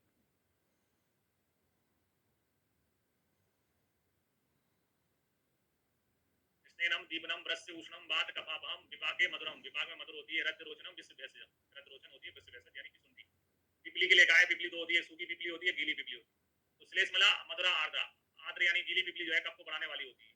पूर्वी स्निग्धा जब पिपली शुष्क कफ बात अग्नि, और शुष्क होने पर ये कफ बात को दूर करने वाली हो जाती है, शुष्क होने पर ये भी गर्म मसाले में आती पिपली है ना, गर्म हो जाती है यानी कि कफ बात को नाश करने वाली हो जाती है सूखने के बाद। कटु उष्णा भ्रष्ट, भ्रष्ट गुण वाली होती है, पिपली मधुर विभाग होने से भ्रष्ट होती है। आर्द्र पिपली कफ को बढ़ाती है और शुष्क पिपली कफ बात अग्नि होती है। मरीच यानी काली मिर्च के लिए लिखा है ना अत्यार्थ उष्णम, ना तो ज्यादा उष्ण होती है ना, मरीचम भ्रष्ट लघु लघु रोचनम, मरीच जो है भ्रष्ट होती है ना, लघु रोचन गुण वाली होती है। छेदी त्वा शोषणात्वाक्ष दीपनम कफ बाधितम, शरीर में जाके छेदन करने वाली होती है और दीपन करती है, कफ बात को दूर करने वाली होती है। तो एक चीज, ये तीनों चीजें कहने आता है त्रिकटु में, त्रिकटु की तीनों चीजें जो है कफ बात को दूर करने वाली होती है।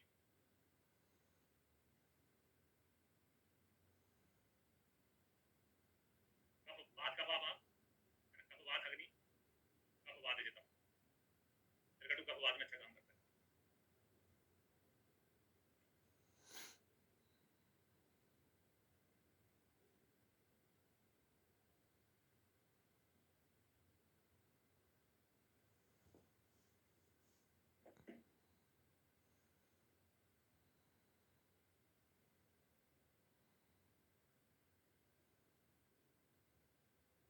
मरीच ना ना अत्यार्थ उष्णम, ज्यादा उष्ण नहीं होती, मतलब गर्म मसाले में आती है लेकिन मरीच ज्यादा उष्ण में काउंट नहीं होती है। मरीच भ्रष्ट होती है, लघु होती है, रोचन करने वाली होती है, छेदन करके शोषण करने वाली होती है, यानी कफ का छेदन करती है, शोषण करती है, और दीपन और कफ बात जितम होती है, दीपन और कफ बात जितम। फिर आते हैं लवण में,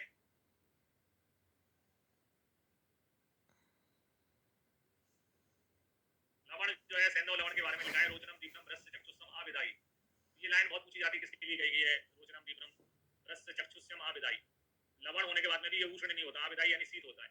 निर्दोष अग्नम स मधुरम सैंधवम लवण उत्तम, सैंधव को लवण मार्ग में सबसे उत्तम बताया गया है, पिंक सॉल्ट के नाम से अपन इसको जानते हैं। और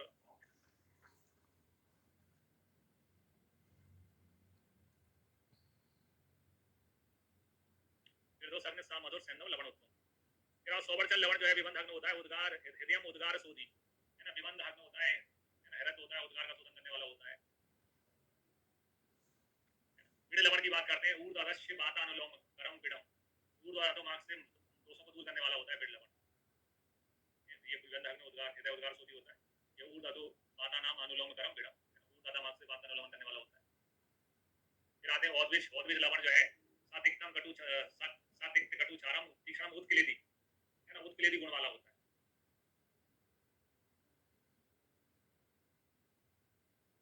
काला लवण जो होता है वो सोवर्चन के समान होता है लेकिन इसमें गंध नहीं होती है।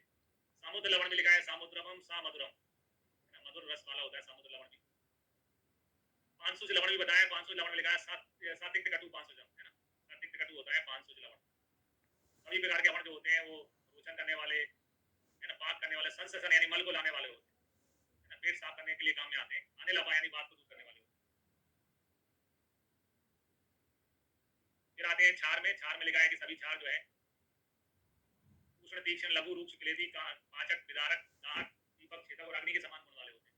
तो सभी क्षार अल्कली होते हैं, उष्ण, तीक्ष्ण होते हैं, लघु, रूक्ष होते हैं और अग्नि के समान गुण वाले होते हैं। यव क्षार के गुण बताए यहाँ पर क्षार में। तो यव क्षार में लिखा है कि हित, पांडु, ग्रहणी, क्रोध, लिया, आना, गल, ग्रहण, कांस, कप, सांसी, यव, सुको, बेहोपति, यानी हृदय रोग में बहुत अच्छा काम करता है, पांडु में, ग्रहणी में, प्लिया में। हृदय रोग के बाद आ जाओ, सभी अग्नि के विकार है, पांडु, ग्रहणी, प्लिया, आना, ये सब अग्नि के विकार है।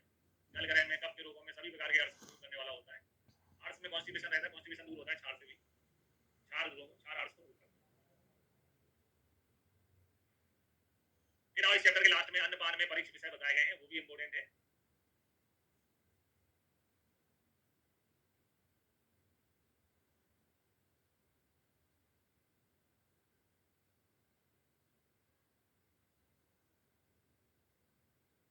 अन्नपान में परीक्ष विषय 9 बताए हैं। चरा, शरीर, अवयव, स्वभाव, तो धातुवा, क्रिया, लिंग, प्रमाण, संस्कारों, चा, मात्रा, आसमें परीक्षित, यानी अन्नपान में 9 चीजें की परीक्षा की जाती है। चर, शरीर, अवयव, स्वभाव, धातु, क्रिया, लिंग, प्रमाण, संस्कार और मात्रा। सबसे पहले देखते हैं चर। चर का मतलब होता है कि भैया कहाँ का प्राणी है, जमीन का है कि पानी का है। तो अनूप जीवों का मांस गुरु होता है, जंगल वालों का लघु होता है, क्योंकि जंगल वाले चलते फिरते रहते हैं। तो अनूप यानी पानी में रहने वालों का मांस गुरु होता है और जंगल जीवों का मांस जो है वो लघु होता है। फिर शरीर अवयव में, शरीर अवयव में शक्ति यानी जो अपनी जंगा होते हैं, पैर होते हैं, उनकी तुलना में स्कंद, है ना, उनकी तुलना स्कंद की तुलना में प्रौढ़, सिर का मांस वो थोड़ा गुरु होता जाता है। भेजा मत खाना, भेजा सबसे ज्यादा, भेजा यानी सिर जो है वो सबसे हैवी होता है, भेजा मत खाओ, मेरा भेजा मत खा, भेजा सबसे गुरु होता है, सिर का मांस सबसे गुरु होता है। कृष्ण की तुलना में चर्म की तुलना में जो है मेट की तुलना में श्रोणी की तुलना में वक्र की तुलना में यकृत की तुलना में गुदा की तुलना में मध्य जो है बीच वाला ऐसा गुरुतर होता है, सबसे हैवी होता है। फिर स्वभाव से मुदक का, लावा का, कपिंजल मांस जो है स्वभाव से लघु होता है। बरा मांस, मैसी मांस स्वभाव से गुरु होता है, ये उनका नेचर है। मूंग की दाल स्वभाव से लघु होती है, उड़द की दाल गुरु होती है। लावा पक्षी, कपिंजल पक्षी स्वभाव से लघु होते हैं। बरा और मैसी मांस स्वभाव से गुरु होते हैं, हैवी होते हैं। भैंस का मांस जो है हैवी होता है। फिर धातु में लिखा है धातु नाम सोनिता दीनाम गुरु इत्यादि यथोत्तरम, सप्तादि धातुएं उत्तरोत्तर गुरु होती जाती हैं। फिर क्रिया, आलसी प्राणी के स्थान में क्रियाशील प्राणी का मांस गुरु होता है। जो क्रियाशील होता है उसके अंदर मसल्स ज्यादा होती है ना, मसल्स ज्यादा होती है, गुरु होता है।